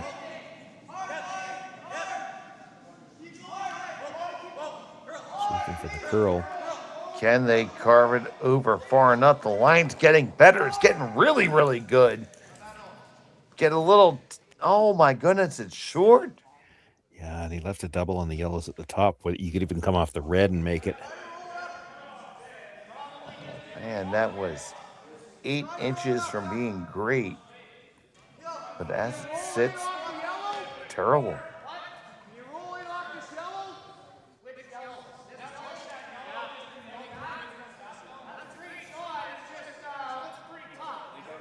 So are they going to take that on now? Yeah, I think that the question will be how, because you don't have to whip this either. You whip it, you lose the red. But if you're going to play it again, you want to make sure you throw enough to move the yellow. The straight back tap doesn't do you any good right now.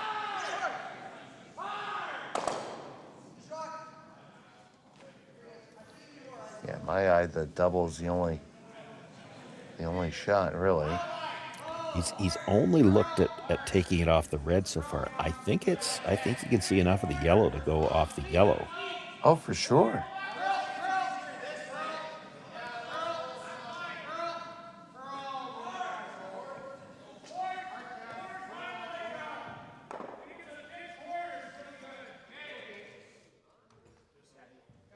Well, we'll see. It's considerably thinner coming off the red for sure. Although if you come into the yellow and the yellow touches the top of that red, it's probably going back into the other yellow.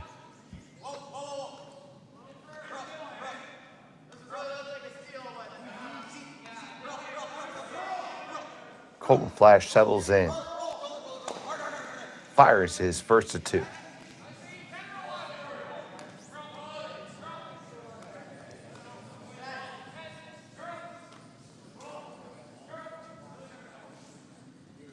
Trying to work it over just a little bit off the red. Clear out the one yellow. Yeah, that's worse than what it was before. So you see it's still Mike McEwen sitting 1. Second rock locked in there pretty good for Dylan Derksen. There's still another yellow he could come all the way across, but some risk with that.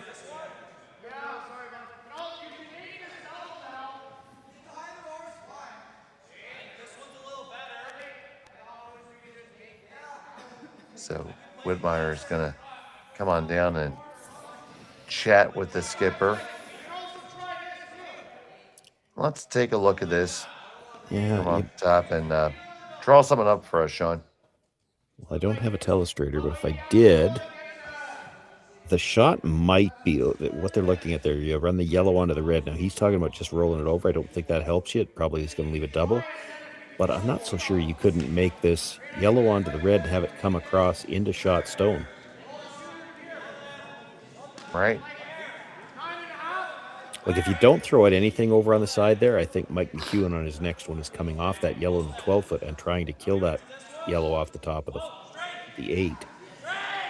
So I think you have to play something on this side.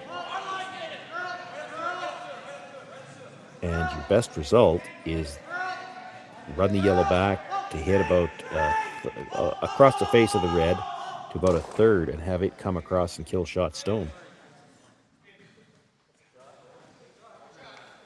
Take a look at all the angles here. Is Derksen.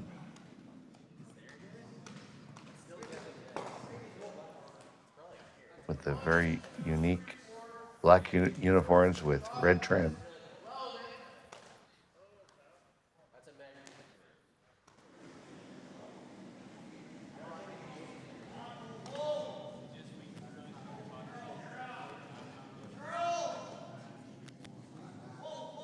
This one's hanging out there. No, he's over curled. It's gonna make contact and just stick right there. Got rid of one shots red. Yeah, shots down for McEwen. Second for Derksen, third for McEwen.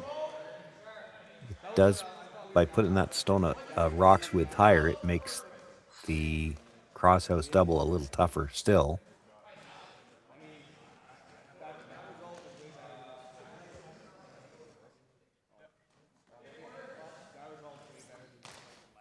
Mike's still going to look at it. It's tougher now because coming from this angle, I don't think there's any way you ever make the shot without touching the stone, the shot stone.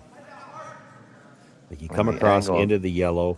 Mind you, the angles are all pretty good for McEwen if you hit that right. It's the yellow still goes through the port. The red, when you touch it, is going to come back towards the yellow at the back of the 8. Yeah, this is such a thin double. It's Heckner-esque. Colton Flash.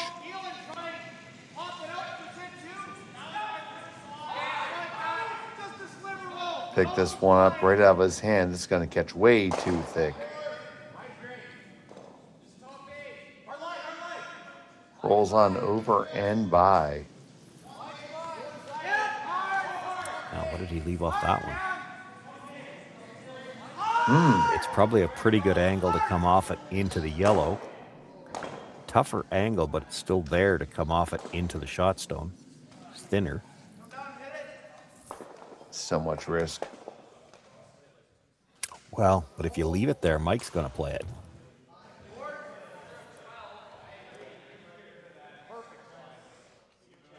So do you draw the third shot as defense? You got to be real careful with what you leave. I'm just trying to lay out the whole menu here. It's up to you to read it.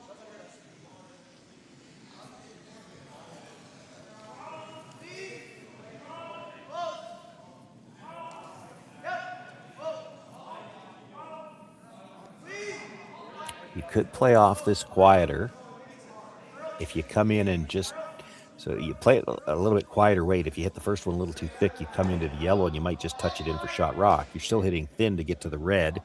So if you hit, even with quieter weight, if you come into the red, you should pop it at least out into the open. Now, I'm not saying that's what they're doing. This, to me, looks like they're going after the double. Double is so thin.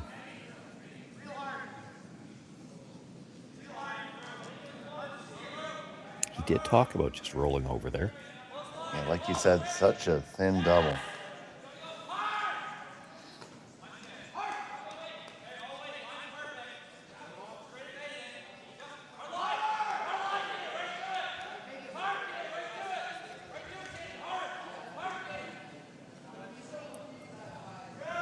So the first from Derksen.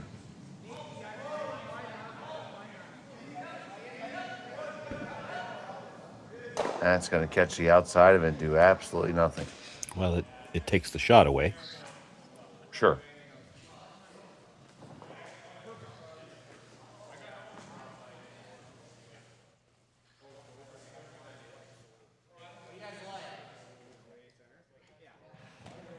I didn't see the call here for Mike. You could just draw back 4 foot on the other side of the center line and make sure you got a shot for 2.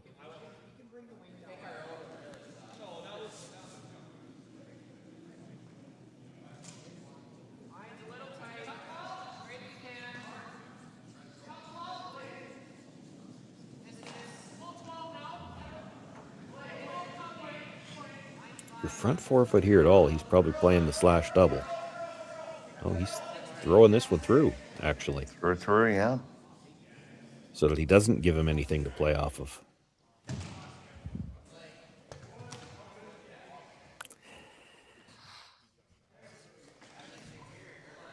Can you see enough of the red guard closest to the house to run it? Red, red, yellow, red. I mean, it's going to jam at the back, but everything's going to be buried. Sure. Yeah, sure, but you do that. I think there's a shot your yellow pops out enough that Mike can pick it with his last. Yeah, well, it depends on the weight you're throwing with it. I mean, he's thinking about trying to guard to take away the draw. You can't take away the whole 4 foot with one. No, you certainly can't. You can make it trickier, I guess.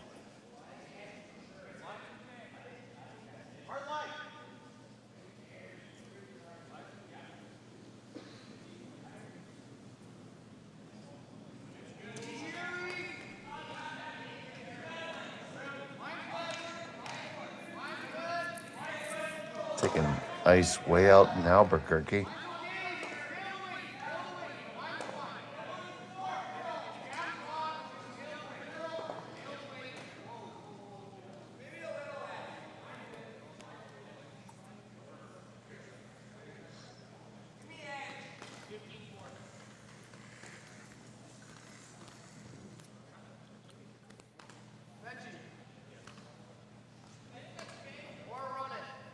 So Dylan Derksen sells into the hack. Is ready to throw this next shot.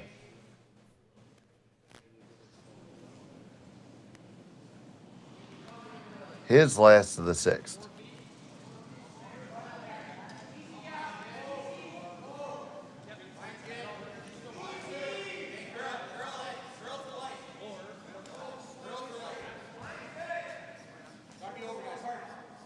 Just looking to make Mike's shot a little bit tougher.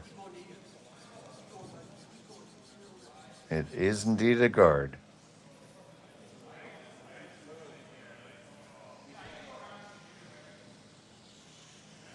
So is there anything there, Sean, for $1 million? No. Just the draw of the 4. Yeah, and as much as he'd like to come through the center line hole, but the issue there is, and that's why you see him talking about, they've pretty much got a chisel to make this. Like, by the time you make that port, I don't think you're getting by those stones on the side, so he's going to have to chisel into the 4 foot, which he could do. The other option is to draw wide around the outside and try to catch the edge of the 4 foot, but he probably feels like he knows the line and the weight better in this spot. This seems a little trickier to me. It's trickier, but it's really not risky because there's no way to hit that yellow thick enough to do any damage. And they played a few draws this end down this path. They have an idea what it's going to do. You could actually chisel off either one of those. You could chisel off the red and the 8 foot as long as you're really thin, or you could get by it and chisel off the yellow. The issue here is all going to be about the weight, and then the brushes will have to communicate that. You're playing the chisel, so you can't throw this with T-line weight. You got to have back 4 anyway. So final stone of the 6, Mike McEwen.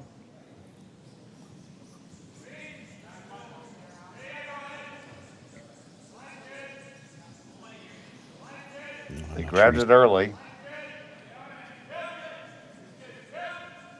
Weight looks pretty close. It's going to be all about the line. Flash and Marsh. They're going to get that little rub and scrub it on in, and they get there too. Mike McEwen scores 2 and 6 to take a 2-stone lead. Derksen will have the hammer in 7. We come back to Martensville on Curling Stadium.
Aztec Safety is #1 for online safety training.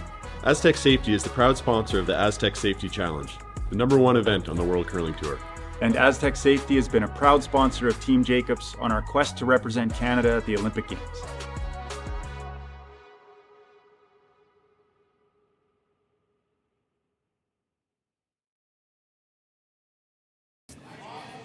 And welcome back to Martensville.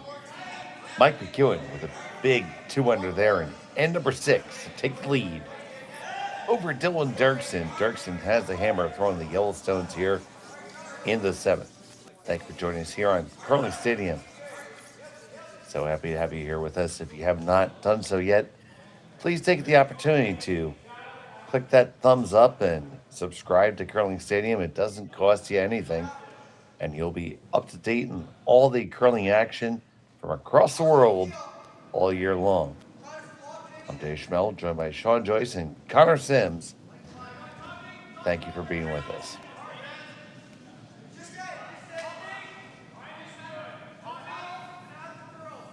And Shawnee, a hard-fought deuce there from McEwen.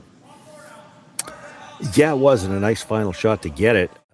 And then, let's take one more look at it. Just had enough weight, so this is one where with the weight that he's got, if he actually gets to his own red one, he might not have had enough to get in. They had to hold the line, get by the red one. They could chisel off the yellow one. That's exactly what they do here.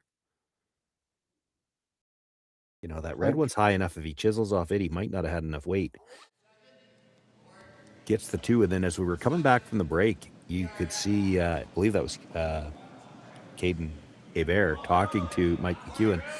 We talked earlier about team scoreboard watching. Caden might have been saying, well, thank you very much, because Caden not only needs to win his game, but I think if we've got this figured out right, he needs Derksen to lose to make the playoffs. So Caden Hebert, a big Mike McEwen fan right now.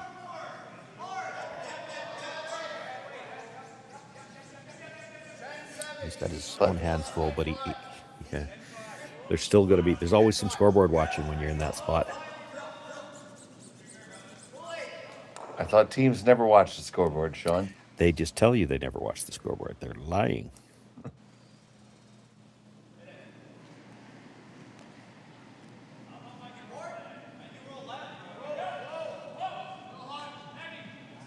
You'd like to put yourself in a spot where you don't need to watch the scoreboard, but it doesn't always work out that way.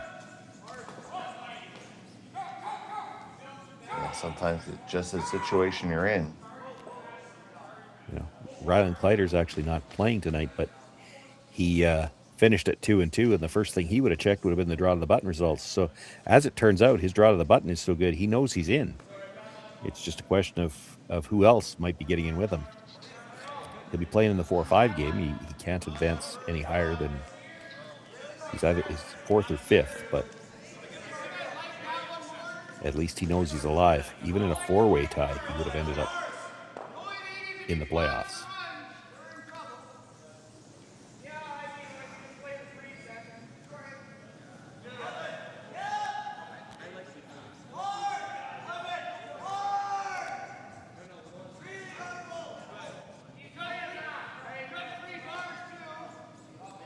So your team Derksen here are looking to score 2 or 3 right now. Yeah, I mean, there's a couple of schools of thought on this. You would love to score 3. If you're not going to score 3 here, and it's tough, you can't do both. If you're not going to score 3 here, you might like to blank this in and take another chance in 8, because you believe you can always score your 2 with last rock. It's hard to really go after your 3 here and still have a chance to blank the end. You get 2 here, you're trying to steal coming home, which, I mean, that's why if you blank here, you figure, well, coming home, if we get 3, we win. If we get 2, we still have to steal the extra end. See a nice little dig there from Team McEwen. Oh, that's a nasty roll. Absolutely beautiful. Take a look into that one again.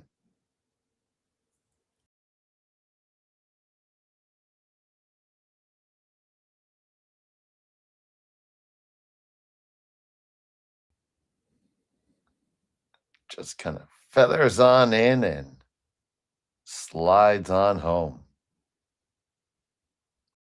Still options for Derksen, though, here at this end. You could probably get to that stone in the top 8. Try to, not that you're going to throw it with any weight, and then try to roll over behind the corner.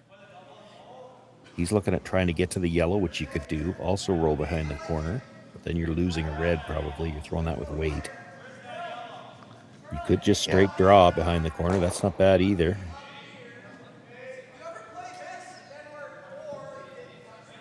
Looked to me for a second that Dylan was thinking about trying to pursue the blank angle. It's hard for Dylan to go after the blank right now. You kind of have to make Mike throw a hit or two and lose some rocks. If you commit to hitting right now, Mike's just going to start piling them in.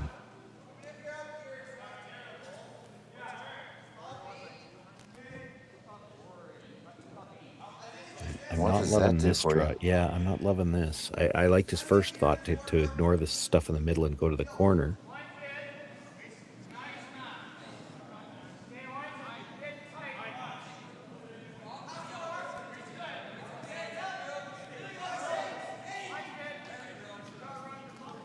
Once again, to score multiple points off in a little bit of distance is helpful. It's just going to serve to bunch things up some.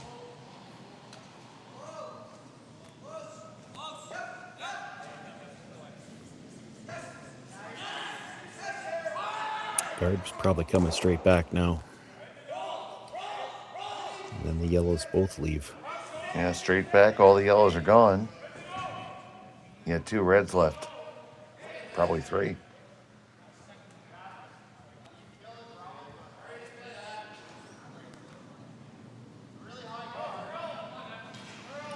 Golden Flash.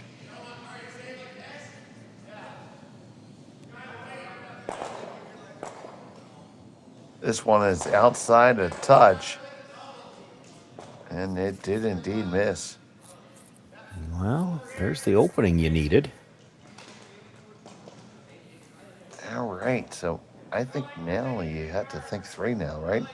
Well, yeah, and I think in order to do it, I think you got to start thinking about moving something because you've got them grouped right now. There's a double there if you don't throw. Yeah, I don't love that because then he gets a choice of which double he wants to play.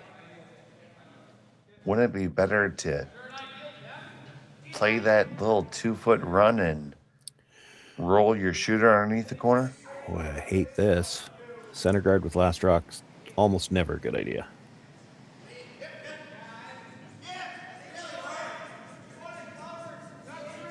The 2-foot run, it's hard not to leave, again, a double, and there's a risk you to leave a triple, although if you left a triple at this point in time, you're back to having a chance to blank. That's not the end of the world.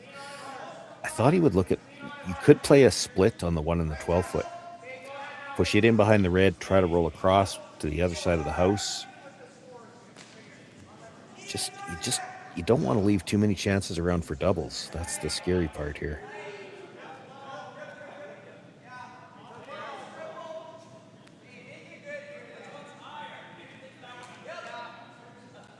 So on the way from Team Derksen, well over the center line.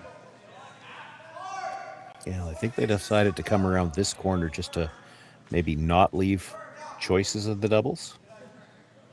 They do have 2, 3, and 4 in the rings. Yeah. Only 2 of them readily available. Mike thinks you can get to the back end of that other yellow, which means there is a triple there. It's not going to be easy. You got to hit the first one really thick to get to the one that was just thrown. And if you're too thick, you miss the one in the 4-foot. Flash with a lot of heat. March trying to hold it there. Get the wand, tap it over. They move them all. Yes, they do. Colton Flash makes them all fly. Yeah, makes up for that last one. This was not easy. A little bit of risk involved to it as well. As he had to hit that first one really thick, and if you hit it a little too thick, you could miss the second one. But you can see, I mean, he hits, well, 3/4 and just catches the back end of that yellow that was just thrown. He did spin out into the open. But That's a game-changing shot right there, Sean. Yeah, I don't think he can see enough of that to play the double, so he's playing the draw. I thought he'd hit the stone that was just delivered and tried to roll under. This gets rid of the blank, too. This draw is heavy. Heavy doesn't kill you because it's still in play. Doesn't help you a whole lot, though. Well, Mike can't go after it. I mean, if the guard wasn't there, there'd be a double. No, that's irrelevant. The guard's there, but you could still make a play on the out-turn side, try to get that stone out that's biting the 8-foot and roll under cover. Sit second and third, and no shot for Mike to get at either one of them. So I think I think Mike's coming in, but I'm not sure that helps him. Straight guard, they play the freeze.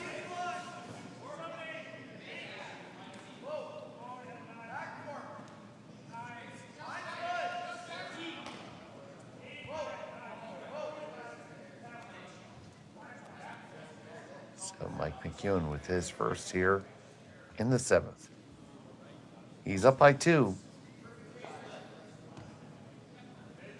Derksen has the hammer, but is chasing.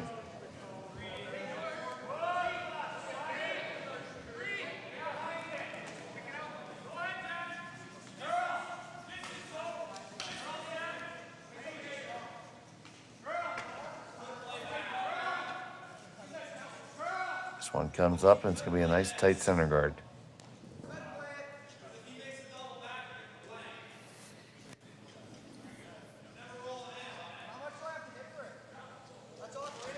So, in turn, just small tap. Yeah, freeze tap. You have to tap it to be sitting shot rock, but I mean, you're still probably going to have to place something on an angle in. Hard to tap it far enough that you can draw again for 2. So this might be one where, even if you just freeze onto it, you're not sitting shot rock yet, but you've got the one angle run in on the long corner guard. You got a rock on the outside that you could come in off of on the other side. So, there's going to be options. It looks good to tap this now and be sitting shot, but it's hard to tap it far enough to have a chance to get 2 without rolling out into the open. Right.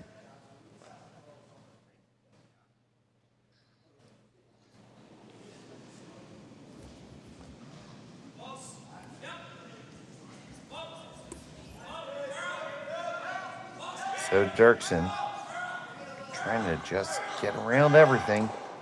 Push the McEwen stone back just a little bit. Yeah, he's not pushing it with this weight.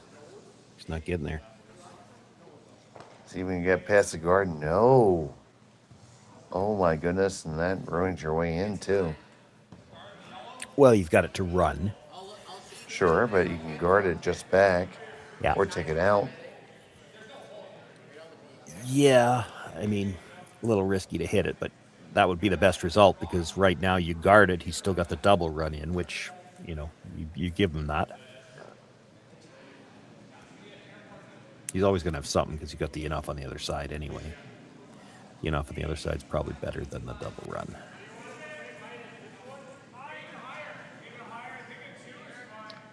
So they're looking at that, just a halfway guard. Come on the out turn side. Over the center line.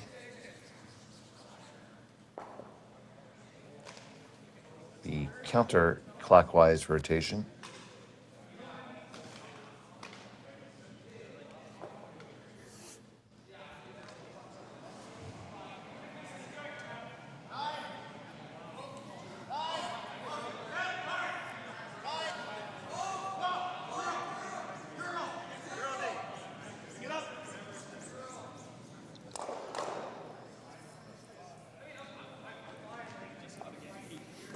McEwen with his last, looking to dial up the pressure on Derksen.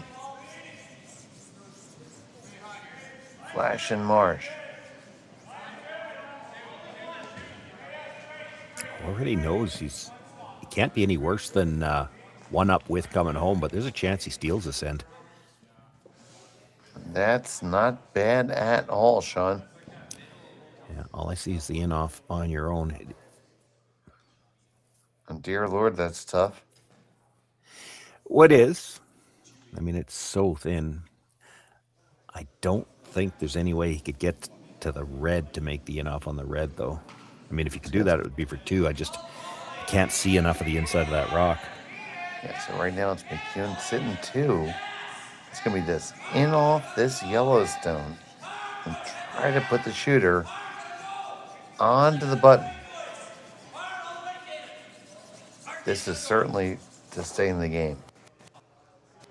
Yeah, you don't make contact with the red one, it's steal a 2. So now it helps him that he's playing the in-turn into it, so he'll get the gear effect. That'll roll a little bit lower. It's really thin. Like, this is probably a little less than a quarter. If that. Dylan Derksen, final stone of the 7th to stay in the game. Has to play this wide and out. Yeah, that looked like a bit of a soft release, too. Martin's on it. It's way too thick. It's a steal 2 for Mike McEwen. He has a 6-4 lead, and that will be handshakes. So you can hang that final score as 6-4 in favor of Mike McEwen over Dylan Derksen. And Sean, I mean, it was just back and forth, left and right, and Mike just got the better of it. Yeah, just a little bit in a couple of ends, and certainly when you got to crunch time, 6 and 7, the McEwen team put all the pressure on and were able to pick up a nice deuce in 6, and really were always in control of the 7th end. It was never a great opportunity for Derksen to either get the big end that he was looking for or the blank, and as it turns out, it's steal, and that's the game. Well, that's our last round robin game. Tomorrow we will have the quarterfinals starting at 8:30 Central Time, 9:30 in the East. Join myself and Sean. Be quite happy to have you here with us here on Curling Stadium. But for this evening, for Connor Sims and Sean Joyce and our team in London, Ontario, I'm Dave Schmel. Thank you so much for watching. Have a great evening. Hey, Mark, you ready for this game tonight? Yeah, I'm excited, man. Cupsy, what are you doing over there? Don't worry, boys. Was just on aztecsafety.com, took a fire extinguisher safety course. Paul, I'm putting out the fires from now on. Woo!